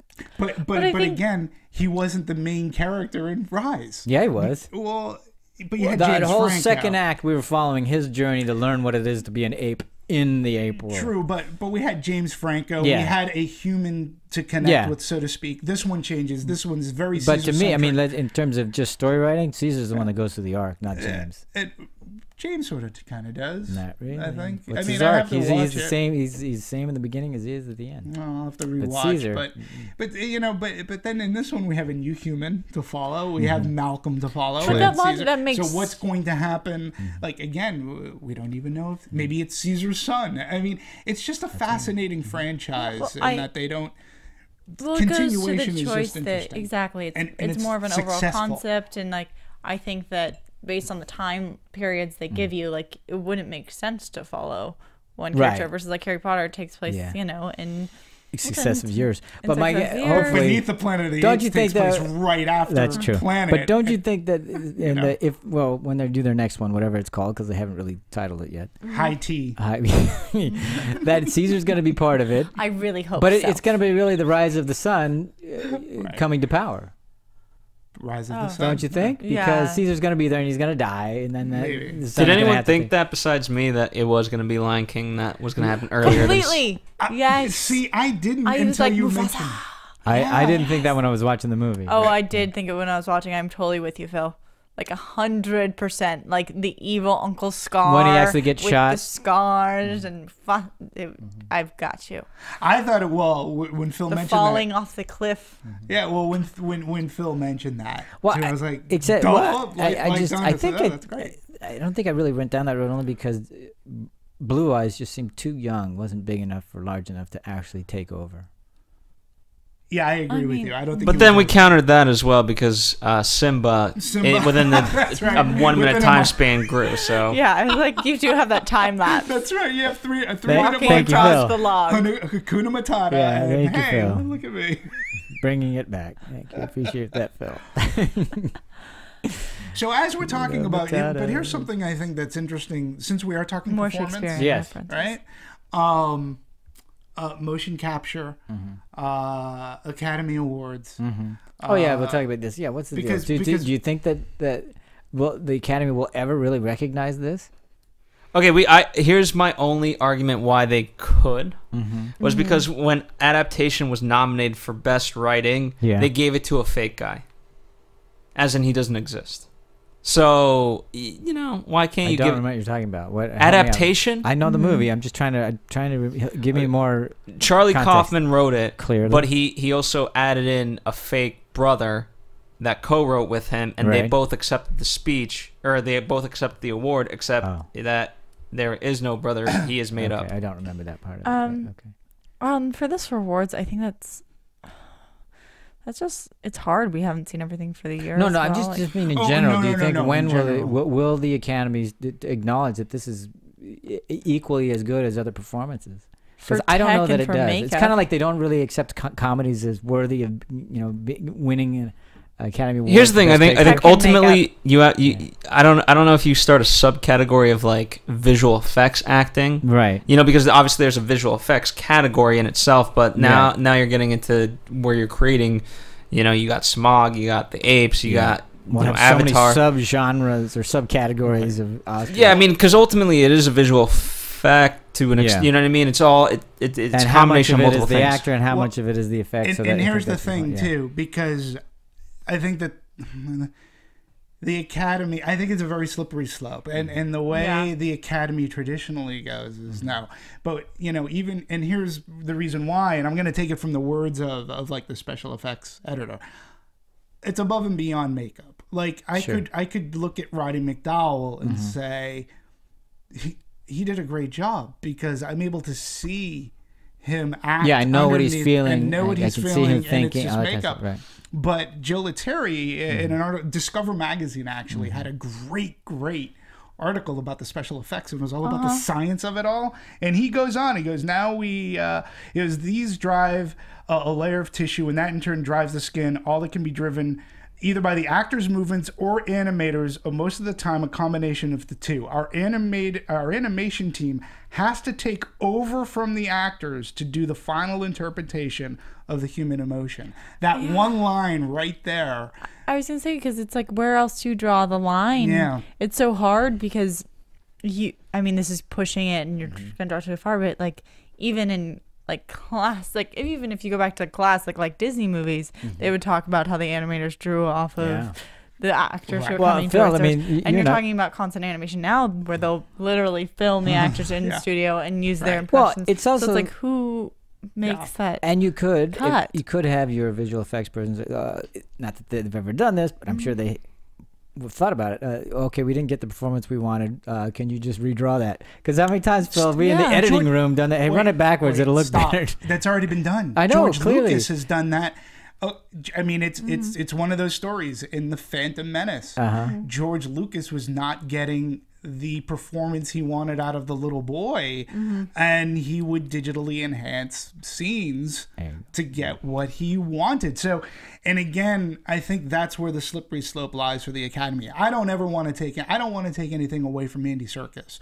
I think what he provides to a role in anything that he has done, and like when you look at Gollum is a 3D character. He seems like somebody that you can touch, and Andy Serkis brings that to the table. Yeah, but is that really Andy doing that? Because that's really he's a 3D thing because like, of the editor. I would say that that's just like, I don't know how to draw the lines around this, because I think that Andy Serkis probably gives the people, his visual effects people, a hell of a lot of people, so much to work with. Yeah. Like, he creates so much potential because he does such a fantastic job, and that's why he gets pulled to do these every time. Right. But I'm sure there are other actors who maybe we think are doing just as well, that maybe they are enhancing. And we can never really know who they're enhancing and who they're like, oh, look, this person has done such a good job that we just have to mimic exactly what they did, and it's perfect. We're not going to know that. Yeah, it's too many hours of work that they've put in for us to be able to dissect. Yeah. Well, so forgive me if you might have said this, but I mean, here's the thing. Ultimately, people always talk about, some of the performances were left on the cutting room floor. There's a reason. There's definitely, like, editing sculpts even actors, right? Sure, of course. And so, trust me, there's multiple times. What are you talking about, Phil? I'm shocked to hear this. Hey, some people get so obsessive about the deleted scenes. Like, why would you delete such great performances or whatever? This must be like even the best of actors. Right. They need to be. You got to sculpt them in their performance. Sure. You know, very rarely do you leave it on just one take. Yeah, there's been moments in cinematic history where you just have that one take and it's continuous, and you can appreciate for what it is. But you don't have that for a movie throughout unless it's experimental, like the 6,100 minute one that's coming out soon with a 72-minute trailer. 720 hours. Okay. Yeah. Anyway. Sorry, guys. Side note. Talk about having to edit. No, and I think that's where, I mean, because, so we have, currently we have a couple of categories that Apes could potentially fall into. We have special effects, visual effects, visual effects editing. Yeah, but I don't think they're ever going to give, at least not, I don't see it for the foreseeable future that they would ever give an acting nod. No, but if you give it, say you give it visual effects to an extent, and we as the fans, we as the educated fans here, we can know that could be as much of a nod to not only Lettieri and company, but to Andy Serkis, because he lends himself to that. It could also be brought, there are 10 categories. Maybe it gets thrown in for Best Picture, which is a testament to the achievement of what they've done. And the Academy has done that many of times. Andy's okay. He's getting a healthy... he has so many projects. Yeah, he's getting a healthy paycheck for him. Great paycheck. Good for him. And Andy's Directorial directing. He's getting a directing. So he's gotten a lot from it. But I'm just saying, like, to Phil's point, if they want to add a motion capture performance, but I would think that might be going... When that would be a dual thing, like the actor and the Would it be like motion capture, but then like what do you do for like people who do animation? It's very, like very straight interesting. animation, I'd be like, and again, tricky. it's tough because, other than the last animated movie to get nominated well, Beauty and the Beast got nominated for Best Picture. And won, right? Okay. No, it didn't win, but it got nominated, and it was one of the few times that, I mean, Snow White won for Best Picture, but that was such a long time ago. But there was recently a year where we had an animated movie that was nominated both Best Picture, but then they created the Best Animated category, which sort of almost cheapens it, because if a animated movie is good enough to be Best Picture for that year, then it should be nominated for Best Picture of that year. Yeah. And if it's good enough to win, why do you make another category? Because they want to give Pixar or Disney and or Fox or DreamWorks because of the boost it gets. Right. Exactly. So it's interesting. Will they make another category? I don't know. But I don't want to ever take away from what Andy Serkis and the rest of those actors did. Like the person who played Koba. He was really good. As good as Maurice. Kirk. Right. Yeah, Maurice. I mean, there's something about, and just and this is such a weird thing to say, but I mean it, the humanity you saw in Maurice. I agree, though. I mean, I should say reflected in Maurice, because obviously, and Judy Greer as Cornelia, who is Caesar's. I mean, all of them brought a personality to the Apes, where if you saw them, now granted, yes, Koba had the scars, and there were physical attributes that could help us figure out which ape is which and characterization. But I also think that the actors who were performing the motion capture provided personality. And they do that with, wardrobe and everything for other actors. But let's say even Rocker hid the conflict in Rocker about whether or not to kill that human. I mean, Rocker was not on screen for a long time. We didn't have a lot of, but even in that moment, and here's a character we haven't really spent a lot of time with. We know what transpired because his son was shot. Right. But just that moment, you were going, wow. That moment of conflict of, well, no, Caesar wouldn't want this. I thought that was captured well and acted well. Talking about Ash? Ash was his son that got shot. It was Rocker's son. Yeah, but I think I thought it was Ash that got thrown over. Ash was the one who got thrown over the balcony. Ash got shot but didn't die. Yeah, that was Rocker, his dad. His son Ash got shot. Rocker was Caesar's third. Or roughly. Ash was his son. So it wasn't Ash that got thrown over. It was Rocker that got thrown over. No, it was Ash. I thought it was Ash. I may be wrong. If I'm wrong, I'm wrong. But either way, I mean, but the scene works, and it also goes to show, too, the viciousness of Koba. So when it came up to that final scene, you and I were laughing about this, because Koba actually had the audacity to say, "Apes don't kill apes." I'm like, really? Yeah, like, wow. No, but I understand why you did that, because you always want to throw somebody's words in front of them. Right. Like, how true are you to this principle? I mean, I don't have this principle. You do. Yeah. So, and then he did let him go, and it's like, oh, whoa, interesting. Yeah, but Caesar, really, backing off your own words there, buddy. Yeah, it'd be but like that was just because like it came Batman. to the realization that it's not based on ape or human. It's based on if you're good or bad. Oh, okay. So it's okay to kill things and animals. Well, if they're bad, and he was truly bad, evil, and you're in the middle of the war, and if he's trying to kill you, they don't need that influence. Maybe. And plus, trying to kill you. He shot him. You shot me. He's claiming self-defense. You manipulated my son. Oh, and I have to say this, because you talk about not seeing many things that were original, like him going through the fire. I am tired of the scaffolding fight scenes that take place high atop of. I swear to God, that reminded me of Donkey Kong, right? When he was there chasing each other. Donkey Kong. Well, I mean, we've seen it in Amazing Spider-Man. We've seen it in countless other movies where they're atop a building, there's scaffolding falling. Yeah, but this time the building didn't all the way fall down. And that was the weird thing, is like all that C4 and that it's like, what the hell? That's it. But I will say that seeing it and watching that scene in 3D, and how, and again, we're dealing with apes who could like jump, swing, climb.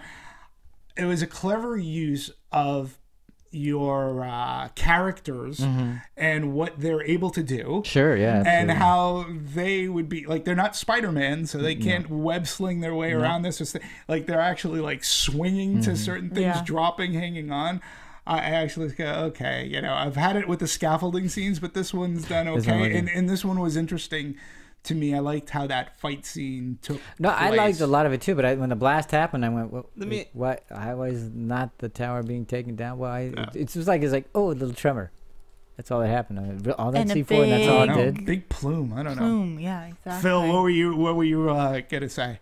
Well, as we're talking about, we're talking about the comparisons between, humans and apes, and, we've obviously said a lot of our opinion, but did anyone read that article about the 2 chimpanzees that saw the movie? That saw the movie. Did you guys hear about this? No, I don't know anything about it. I know a little bit. It was a very small snippet that I saw, and I believe it was in a theater in California, where... Were they old enough to see this, by the way? They were 2 years old. Oh, I don't think this is age appropriate. 13. They're 2-year-olds, and there's, I believe, 2 of them, chimps. And they sat them in a theater? And they brought them to a theater. And they had great. This is the beginning now. No. They flung their poo. Not at all. They loved it. I guess the chimps in general are really big movie fans. But don't they know that this is the beginning? These apes, these chimps are going to see, we can take over. It's the beginning of Chimpocalypse. Oh my God. Chimpocalypse They were so happy. I mean, honestly, and if the chimps loved it, and the humans loved it, then it's a hit.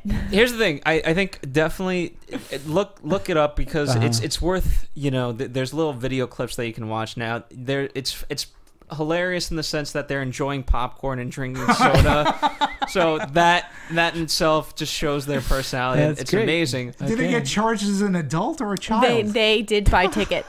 Well, I know, but did they go to a matinee? They're like, what did they get charged as? But in terms of their actual reactions, one of the chimps was kind of getting into it. The other one was slightly frightened of the images that were at times on screen. They didn't do like a side by side of. I don't think they were allowed to shoot the actual movie. But it would have been interesting to see what they were being reacted. Yeah. But overall, they were very engaged in the film. They were. But if you think of it too, like if you took children who weren't 2 years old, like say there were 6, 7 who were. They sort of understand. They've watched movies at home or maybe even to the big screen, but they may react differently too.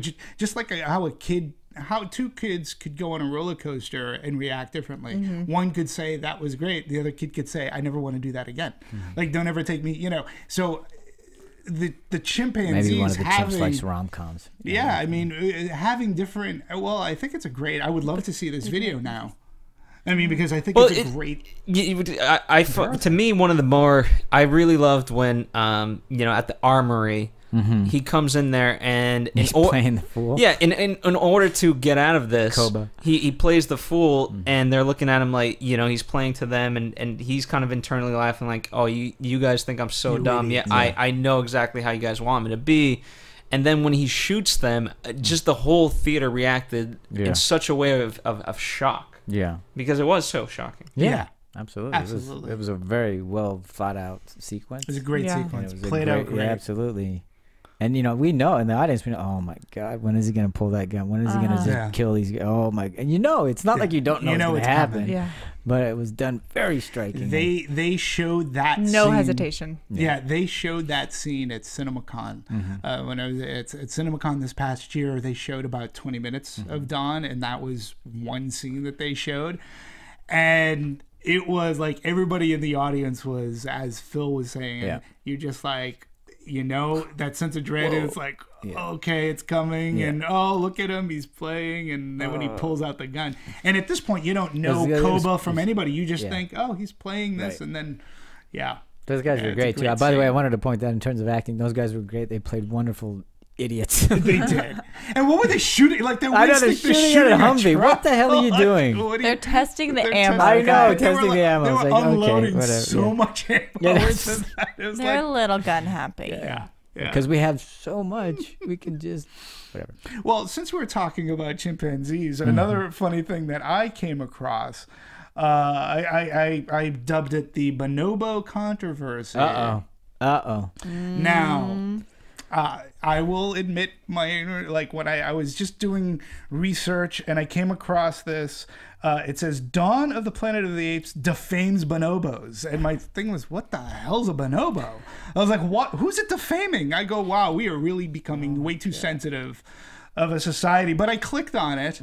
And the relentless march to war. And I read this, and yes, there is a there is a bonobo conservation initiative. For those who do not know what a bonobo is, it's a type of ape. It's a type of ape. One of the ones that we most commonly see, whether they're brought onto the television talk shows, and they're the ones that they're 98% sharing more than 98% of our DNA. So they're the ones that are closest to humans, and basically they're also the ones that are high on the extinction list. And basically what this and they're usually generally very peaceful, so you might like very yeah. They actually that's why when orangutans are typically considered the most peaceful. They are the peaceful man of the jungle. Yeah. So. And I did not get that vibe from Jungle Book. Oh, really? We want to start some controversy. Look how my mind has been shaped. As I was reading this article, they were like, Caesar calling out Koba is like, you bonobo, like he said it in a sort of kind of. I don't remember him doing that. But, yeah, he called like they were squaring off, and he said something like "you bonobo" or something. He said it in a derogatory manner. He said it in a quote unquote derogatory manner. But then, as I read the article, they're trying to glom on to it to an extent. I don't think they were finger pointing to Matt Reeves. Oh, you ruined everything. Like everybody's gonna think bonobos are evil like Koba, So and then when I read about bonobos, I was like, okay, you know what? We should post this because there is a link if you wanna. Apparently, they are on the hit list for extinction because man is actually ruining all of their habitat, their natural habitat. I think we mean they're on the save list. They're on the save list. Yes, they're close to being. Well, they are. And which is sad. And then when I looked at a picture of what a bonobo is, I was like, oh, they're adorable. The ape that I've seen, like countless times. So. In any case, that is the bonobo controversy. Since we were talking about chimpanzees. All right. So thank you for that. That's good. So people check that out. So people check it out. I'll supply Save the bonobo. Save the bonobo. Yeah. So we're doing our part. I know that if I try to talk about the different types of apes, I'm going to get them all messed up between monkeys and apes and baboons. I'm just not trying. Well, but we're doing our good human part. That's right. The gibbons, we don't want chimpocalypse. Gibbons are great too. Yeah. Gibbons are a lot of fun. Okay. What was the monkey that tore that woman's face off? Okay, let's not. We're not. Let's move on to. What else? We should talk about music. All right, music. Let's get into it. Michael Giacchino, who I'm actually going to see next week. Oh. At a quote unquote Star Trek concert. But Michael Giacchino has worked with J.J. Abrams. He's done Lost. He's worked with Matt Reeves and such. A really really big Planet of the Apes fan. He had Planet of the Apes figures in his office. So I think this is particularly interesting because if I remember the '68 one, the music they had in that was very interesting and very interesting. And Jerry Goldsmith, absolutely, who's a fabulous, widely respected, all that kind of stuff. Absolutely, and for good reason, by the way.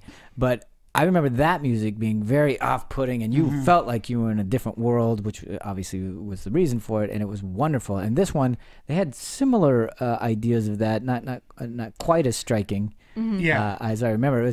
Even the music that Phil played at the beginning of our podcast here you could feel that otherworldliness to it and stuff. So that part was very effective for me. But other than that, you guys go ahead. Yeah, no, I mean, and to your point though, Giacchino himself, music, 6 days to record 115 minutes of music with an orchestra of 89 and a choir of 70, including some of the most sophisticated sounds that created by the composer. Now, he won the Academy Award for Up, so he's worked with Pixar.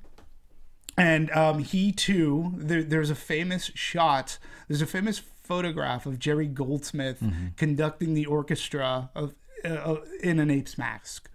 And he showed up in an ape's mask. That's great. But another tie-in is one of his 8 percussionists is an 81-year-old Emil Richards who played. He's an ape percussionist? 81. 8. Oh, okay. Eight. I'm sorry. Not sound like you said one of his 8. So he actually used apes? Yes, that's the only way. Go to the jungle.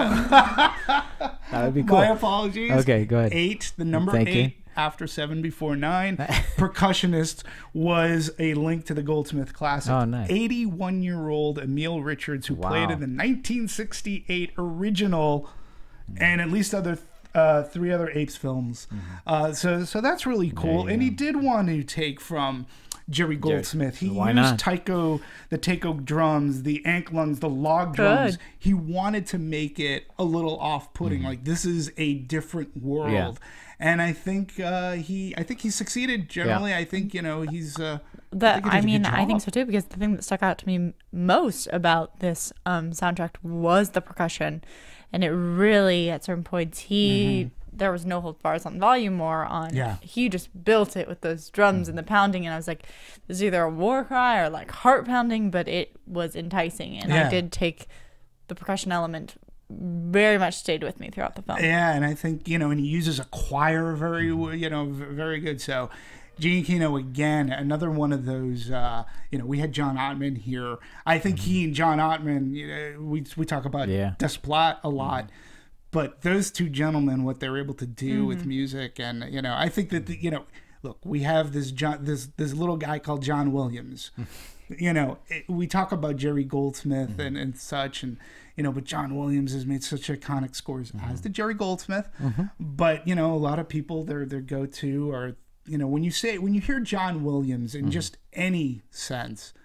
Whether you're a movie lover, people know who he is, and I look at people like Ottman and Gene Kino as being heir apparents because they make themes, they do these great things. So, and I love how he throws back to Jerry Goldsmith, and again, it's another one of those tie-ins we talked about at the top of the show, where they keep the threads going, and it's a great don't dish your past or turn your back on the past unless it's the Tim Burton one.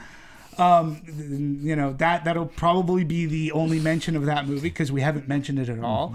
But I thought Tim Roth had fun in that movie. He did have fun in that movie. I liked him in that movie. Yeah, it was fun. We could do a whole show on that movie because apparently that wasn't the studio. But I wanted to talk. I mean, I know we were talking about music, but you were just talking about threads, and we were talking about. I also thought the production design, like for instance, when we were seeing the Caesar's. Village and his house and all, and then also when Malcolm was going to them and he had to go through the archway, all those weird spikes, and that was trees. Very reminiscent of the first one with the X's on the what territory, I forgot what it was called, the Forbidden Territory, the Forbidden Zone, Forbidden Zone. For me, those were those threads coming through as well. Sure. So I thought that was very reminiscent, shall we say? Yeah, no, I agree. While you were watching, so the opening scene, you saw the spikes in the trees, and I'm like going, that took a hell of a lot of time to do. So 10 years makes sense because you're only going to do that in 10 years to put all these like climbing, but it made so much sense. Yeah. And I did love the way that the village looked. However, again, going back to your thing of originality, I was at some point expecting an Ewok to pop out somewhere. There was a little bit, but how can you, when you're in it's hard not to when you're in the trees. It's hard not to, and again, something else of I'm pop sure culture. I'm sure they were aware of it to some degree. I'm like, okay, let's make sure it's not like that. But but there were. It's hard not to. I had the same kind of feeling when it was. It's hard not to because they had the fires going on, but again, the sense of community that they had, and again, it only works like if you're drawn in. I bought it. Yeah, I bought it. I did like the production design of that, and I liked the big distinctions between where the apes lived, where the humans lived, and all that other stuff. I thought that was done well. And the ivy, the vine-covered walls, and all that. Although they weren't really the exact replicas of the buildings that they were purporting to be in San Francisco, but that reminiscent enough, I guess. Yeah. No, filming on location. That's true. There was one other scene lived there. I kind of recognize. Was I the only one? I think it was in the. There were actually two when the apes were chained in the bus.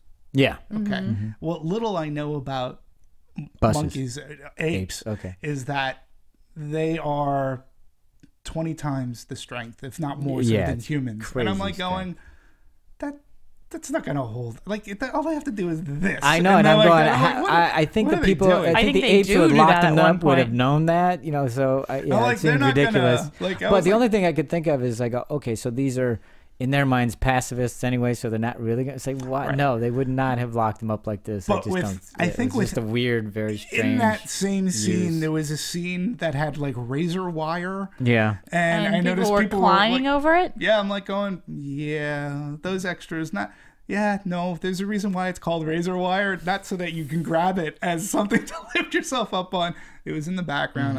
I know exactly what you're talking about, though, because I sat to it and I was like, that's razor wire. It's not like barbed wire. That's razor wire. Like, you can't do that. Yeah, not with your bare hands. I guess they were so when desperate they flipped the bus. Yeah. I'll give it that. You liked when they flipped it? When they flipped it onto them. Did you have a favorite scene? Anybody have a favorite scene in the movie? Phil? I'd have to think about it. Yeah, I there isn't one that stands out to me. Although I have to say, just acting wise, I already mentioned I like the Malcolm Caesar scene at the end. I thought that was done well. Yeah. So I think it was Phil or someone mentioned it. The moments when Caesar really claimed his power, especially when it was contrast to you have, Dreyfus blowing his megaphone and like being like crying to everybody, and then you get Caesar who literally like makes a hand motion or says one thing, and like the stillness and the power. I loved all of those moments for him. Right. We should mention, and that was interesting because later on when he's at his own home, I loved that he went to his old home, which is from Rise, which you did see, but you got it was his old home. And it made exactly. sense. But when he's in his own home and he's talking to his son and he's talking about you need to come back or whatever it is, and he goes, no, they'll see me as weak. In contrast to what you were saying about how he just commands their attention, and in that world, if I'm weak, I won't have their attention. Right. And now they say, because a big question has been, why is James Franco, what happened to James Franco's character? Right. He died. Yeah. They didn't say that. I know, but I just inferred that he was not genetically immune to the disease. Yeah, and apparently there was an X on his door that. So because I didn't know, well, I mean, I guess he was approached to be in it, but I thought he wasn't. No, as soon as he wasn't. He had no idea. Because as soon as Max Wyatt was, I'm sorry, not Max, I beg your pardon. Rupert was replaced. He had said that now that Rupert's not a part of it, I don't think I'm going to be in it, and no one's ever talked to me about it. So we should talk a little bit about like the book. I mean, I know we made mention of it, but we should. The graphic novel was. Right. It's The Black Hole. Which is about teenagers being ostracized. Right, and the story is about sexually transmitted disease among American to live out teenagers. Yep. So, very similar to Apes' narrative, so it makes sense that he gives it to Maurice, and what I loved about it was that it was a graphic novel. Because when you look at the form, the shape of, when you look at the comic form, it is graphic. It's a picture. It's something that the ape could understand. It wasn't just the written word. So to me, that he hands him a graphic novel, I was like, well, that makes sense. That's something that Maurice could potentially understand and communicate and maybe even learn from. I love that it was a graphic novel because he could have handed him Shakespeare and he could have, thanks, I'll just put my cup on top of it because or tried to read. Like he was like, you could tell they were just like learning with the alphabet. Like they had him drawing like the A's and like I agree that it was a picture. Yeah, I think that it was a graphic novel. I thought that's a nice touch because that's something that he'll have much more of a concept of trying to get through. Yeah. So, but my favorite scene, as I said before, I really did love the tank scene. I thought that was the way that was choreographed and done. And with everything put in and the way it was filmed, I thought, wow, I sort of likened it to the Quicksilver scene in X-Men. Although that scene was, to me, that's the best scene this summer. The Quicksilver. Oh when he's running around. Exactly. That one to me, but this one was close. I don't know why you said Quicksilver. I went to Silver Surfer, and I went, Silver Surfer and X-Men. I love that. Thank you. Anyway, that's where I went. I apologize for the confusion. It's not your fault. Phil, do you have a favorite scene? Is he back? No. Is he there? That's right. Moving on. Okay. So did you say one? I can't remember. Yeah. Sarah, did you have one? Yeah. Favorite scene? What was yours? Well, I think that. I don't know if I had an actual singular scene. I think for me, it's just like a lot of like different images pop to my head throughout the film, which to me makes me happy. I think I was new to this world. I think I got a very good introduction to it that I'm very happy with. But yeah, you may not. You might. You may not. What do you think you'll see? Just see the original. Maybe not. You know, you could get comes on away TV every once in a while. You can see it's on. Yeah, they play it on TCM occasionally, and it's stream later. it. I think the one at the moment I'm most curious about would probably be Rise. And you guys have talked about the first one a lot, so I would. But overall, you guys didn't make the whole thing sound too happy. No, it's not. It's not at all. It is not a feel-good movie of the year at all. No, but I mean, I would. But neither is this one. It ends like this one. I was like, oh man, there's impending doom coming. I did like this one better than Rise. There are things I liked about this one better than Rise, and things about Rise I liked better than this one. Interesting. There you go. So. Yeah, but I will be interested if, in fact, they do come out with an extended version of this, because maybe we will get more of the Gary Oldman character. I don't know. Maybe we'll get to see a hint of what the original ending was. But I would be curious. I had no inclination of getting Rise of the Planet of the Apes when it had come out. But this one, like I said, I walked out of this one going, wow, they really upped their game. And for a sequel... Yeah. I think they did a good job. And they're getting great reviews. Everyone seems to love it. Everybody's liking this. Well, what is it? That's one of the reasons that I also would have seen this. Rotten Tomatoes is 91 critics, 93 audience, something like that. People are rating. Yeah, 91% on Rotten Tomatoes. CinemaScore got an A-, which is really good. The production budget alone, 170 for production alone. I guess with print and advertising or hard drives and advertising, 225 million. It's 73 million. It's for weekend. Yeah, 72.6. Is that domestically or is that domestic? Domestic. Yeah. Total date domestic gross. It surpassed 100 million already, so it's 100 plus. Worldwide gross is 130 plus. So we're talking close to 140 worldwide. So you know the world is accepting of the apes. Remember that, chimps. We're liking this movie, so no chimpocalypse. You know, don't come after us. Don't come after us. If we lose power, you're gonna just beat us because apparently you beat us with hard drives. Exactly. So yeah, and it was #1 at the box office. More than likely, it'll be #1. It'll be the second movie. What can top it right now? Nothing really. There's nothing challenging. Yeah, it'll more likely be the second movie this summer to be #1 for more than one week. Yeah. I mean, kudos. Fox did a great job. You mentioned the marketing. I felt that the marketing on this movie was even better than Rise. Like, they really did. Well, you know what they did? Matt Reeves even says this too. I was happy to see apes on horses. Apes on horses. Why? I mean, I have to say, every once in a while I'd see that and I go, God, that just looks weird. Yeah, because that's from the original. Oh, no, I know. And like, that's one of the things that, it's one of the things that's offsetting. Like when Charlton Heston first, when he recognizes what threw a net over him, it's an ape on a horse. And even in the television show, there were apes on horses. We didn't have that in Rise. In this one, they're apes on horses. Yeah, I didn't know that was. It was a great poster too. Like I like the war paint. I just looked every time I saw one. I was like, that just doesn't. That looks weird.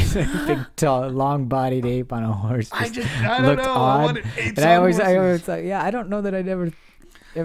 I never really fully bought that apes would somehow tame horses. I don't know. It was in the first. Yeah. Next up, I feel like apes would be better at taming horses. They could be. Horse. I don't see why they. I never bought that they would ever have the reason to. Because why would they need them? Well, next I want to see apes in pleather.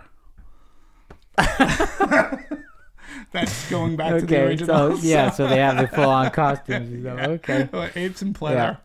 But no, apes on horses. In that last poster that they released, Fox released, with the ape on the horse with his gun and the bridge behind him. I know that you didn't like, but I thought their marketing was great for this movie. The only marketing I ever saw was that one poster. I didn't see any trailers. You didn't see the eyes? There were so many of the eyes and the war paint. Yeah. Like that would be the image I I think that was like anything like that. I assume that was at billboards. I don't know. Billboards, trailers, posters, yada. Well, I specifically I ban all of it when I know I'm going to be watching a movie. So well, let me ask you, how do you do that when? All right. Beginning of the summer, you see Godzilla. Yeah. Do you go in after the trailers, or do you just sort of kind of go in? Oh, if the pay trailer, attention to your popcorn. Yeah, I don't pay attention to the trailers, and I there are many times where I specifically leave when the trailers are happening, and then I'll come back and sit down. Interesting. I just don't want to be. That's crazy. In any way told what the movie is or what it's about. I want it to be. Well, Phil we were talking beforehand. The whole thing about the Grand Canyon, you can't really fully experience it if you know about it. Sure. I just want to sit down and have the movie happen. I don't want to know ahead of time. I don't know how you do that. Ever since I was a kid, I was like previous, and then when I learned about the trailer business, my first job, exhibitor relations at Universal in 1990, and oh my God, then trailers became my life in a sense. And, I know. I used to love watching trailers. I used to go to the movies, and I wanted to go early because I wanted to see all the trailers. Yeah. But for I don't know, many years now, I've decided no, I don't want to know anything. Because it's so enjoyable to have the movie just to happen. So for instance, that specific reason I told you, the poster. How do you know what to see or what not to see? Then? Well, usually I kind of know what I might be interested in, or that I might go see. But for that specific reason, which I mentioned earlier, which is I saw the poster, I saw the Golden Gate, and I'm going, and then when it doesn't happen, I go, what? That just ticks me off, and it ruins the experience for me. Because you put that in my head, and then I don't want to be a bait and switch. But here's the thing: it can work against you on a movie like Under the Skin. No, that's true. It can. It just can. Absolutely. And when they, I don't know if anything would have saved that one for me. Yeah, I don't know. Well, as far as Dawn of the Planet of the Apes goes, I do think that Fox did a good job. It was nice in doing my research that the executives heeded to certain things and that they actually listened, because that doesn't happen all the time. I do think the story is funny about don't confuse yourself with Avatar when it comes to subtitles. But I'm glad that Matt Reeves won the battles that he wanted to win to make the movie that he put forth, and he is slated to direct the third one. He is going to go on. I guess his next dream project is The Invisible Woman. Which would be interesting, but I would listen. Didn't that movie? Sorry, there was I think another movie that just came out called The Invisible Woman, and I got so. There was an Invisible Man. There was I believe an Invisible Woman that just. I don't recall, but I didn't see it. No, it's a totally I think different genre than what you're talking about. No, but Matt Reeves, Cloverfield, I really enjoyed. Hated it. Did you really? Hated it. I really enjoyed Cloverfield, and Let Me In. I thought was bored the crap out of me. Wow. I wanted to leave. Wow, really? I thought I was going to hate it because I'm not a big what is it? First person shaky cam, whatever. Yeah, shaky cam. Yeah. But I thought he did a Wasn't really scared, good job. Was just annoyed. It was like this dull, boring. Yeah, I thought he made it look good. I don't remember hating it, but I don't remember it. I thought, to me, what was the next one you were talking about? Let Me In, which is a remake of the Swedish horror vampire. Let the Right One In, which to me, Let the Right One In is a fantastic, great horror movie. And, to redo it, to bring it into the States, it's a lot of gumption because there's a lot of good cred to that movie. And I thought he did a very good job. And again, I think he has a good vision. You're friends with J.J. Abrams. You pal about together. You do certain things. You pick certain things up. I think that, again, he's one of these young... We have a good crop of directors to guide our future for movies. And I think he's in that field. So I always look forward to what he has coming up next. I don't know. Jury's still out for me. It's like, so I don't know. We will have to see that. Yeah. What did you? What camp are you in, or where do you fall on the? I'm probably in the Rupert Wyatt scale. I'm sorry, Matt Reeves. I don't think I'm. Like, the thing is, I really like this movie, so right now I'm on his side, and like I'm excited for him to the next one. I mean, but you never really know. I didn't have the extreme hatred. That that was I didn't really put it all together because I didn't even know before I saw it who directed the movie. Sure, didn't even know that. Wow, I didn't know that. And so, and it was only afterwards when I was preparing for this, I went, oh shoot, one of the things that bothered me about Cloverfield was that it's like, a lot of things I've already seen, and this one, that was the part that bugged me, was that there were obvious choices and things I've seen before, and I went, this does not break ground for me. And so, that's the thing I'm worried about the next one. I was like, please, if you're going to go this route, I think that my kind of rule of thumb on that is that if they at least surprise me with one fact, like one big thing, then I'm willing to forgive them for repeats. Interesting. Like, I think that, I mean, there's just so many films out there. There's so many people that people look up to. There's so many things that have been done. And so if they are pushing the envelope a little bit or bringing something new or something I haven't seen before, then I'm willing to kind of be like, but look, that's Oh, there was plenty that I liked about it. There was just too much of it that, for me, that was like... Okay. Phil, how about you? Any thoughts on Matt Reeves? I'm indifferent. I mean, to that extent... it takes a very strong director for me to kind of really recognize him. I mean, we're talking Christopher Nolan type level, Steven Spielberg, unfortunately Michael Bay. But you know, I'm not even going to touch that one because he's not a bad. No, here's the thing, Dawn. You know, as we're talking about Dawn, I absolutely love Dawn. Yeah. Did I would care recommend for Cloverfield? I don't know. You know, his body of work is not there yet for me where I can say like, oh, it's fantastic. And I try to look at it as I see his body of work progressing. Like, you know, we can mention Spielberg. And Spielberg, listen, 1975, or even if you want to put in Sugarland Express and such, he's been around for a while. And I hope... I don't want to be a Debbie Downer here, but I want him to continue on. But we need that torch passed, and I always try to look at directors who instill something up and coming, grab something out of me that I remember, like growing up in the 70s, the 80s, like that pulled me into that great, fantastic Here's the only problem when you watch this. I mean, not that I disagree. I 100% agree with you in that respect, but with this. You know, I think you could put any kind of director and say, oh, they directed it. Whereas Steven Spielberg, he is so intrinsically his own. Quentin Tarantino, for better or worse, you know that's his movie. Robert Rodriguez, even Michael Bay, you know what I mean? You just know that is a Michael Bay movie. But this, I don't, you know what I mean? I'm not saying that he can't get there, but that's what I want to see. If you're making that point, that's what I want to see. A movie that is really put a stamp on it. Own. But sometimes I don't like it when directors. Yeah, but even Spielberg. You need both. You need people with stamps, and you need people who, you know, can bounce around. Kind of. You couldn't say that in 1975 to 1977, 78 when Spielberg came out with Close Encounters, which was such a different movie from Jaws. I mean, it took time for Spielberg to get.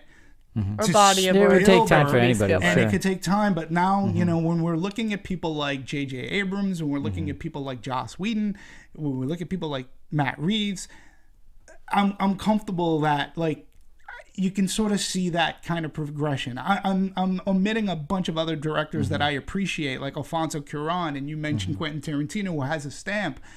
But I think for a young crop of directors who were brought up in the same kind of movies that I was brought up in, and they want to try to instill that entertainment value, there's a reason why J.J. Abrams was picked to do Star Wars. There's a reason why for that, and why Joss Whedon works so well in doing these comic book big movies, but he can do a small Shakespearean movie. So I always look at a Matt Reeves going, you know, he could potentially be that torchbearer to go into the future and make those entertaining kind of movies. I see the potential in him. He's only done 3 movies, but I will look forward to his upcoming movies. That's me. I'm a fan. So I don't go to movies because of who directed it. That's just me. It's not like I go, oh, I'll see anything he makes. I just don't do that. Yeah. There you go. So. Except if I direct it, but except for Phil. Phil directed it. I'm there. We would all be there. Absolutely, all of us. Absolutely. So, and if Sarah was in it, I'm there. I'm there. All of us. So, all right. Last words. Last words. We got to get out of here. I think I've had my last words. I've okay, great. bored everybody Sarah. enough. I feel like I've said everything I need to say. Oh, there you go. Then that's a good timing there. Phil, what about you? Regardless of whether or not I think Matt Reeves is an auteur, not yet. I love Dawn of the Planet of the Apes. I'm really, you know, I know Demetri and I talked about where the sequel to the Planet of the Apes was not what Planet of the Apes was, and I'm really glad. Yes, there's going to be debate. Was Rise better than Dawn or Dawn better than Rise? Yeah. Regardless, they're both really good. And so if we get another 3rd movie that's good, and maybe a 4th and a 5th, and who knows? Let's reboot the franchise. And absolutely, I can say, go see this. I think it's a good movie. You'll enjoy yourself, regardless of whatever, you know. But part of what we do here is we nitpick like crazy. That's what that's what this thing's designed to do. Like we're walking through razor wire. That's right. We want every movie to be amazing in every aspect. We try. We try. All right. On that note, we want to thank you very much for listening. We'll tune in next time. We'll talk to you later. Bye, Bright Eyes.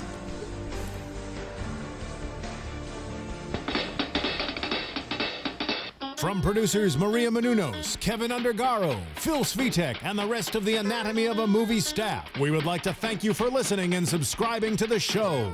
If you have any questions or comments, feel free to email or tweet us. I'm Sir Richard Wentworth, and this has been Anatomy of a Movie.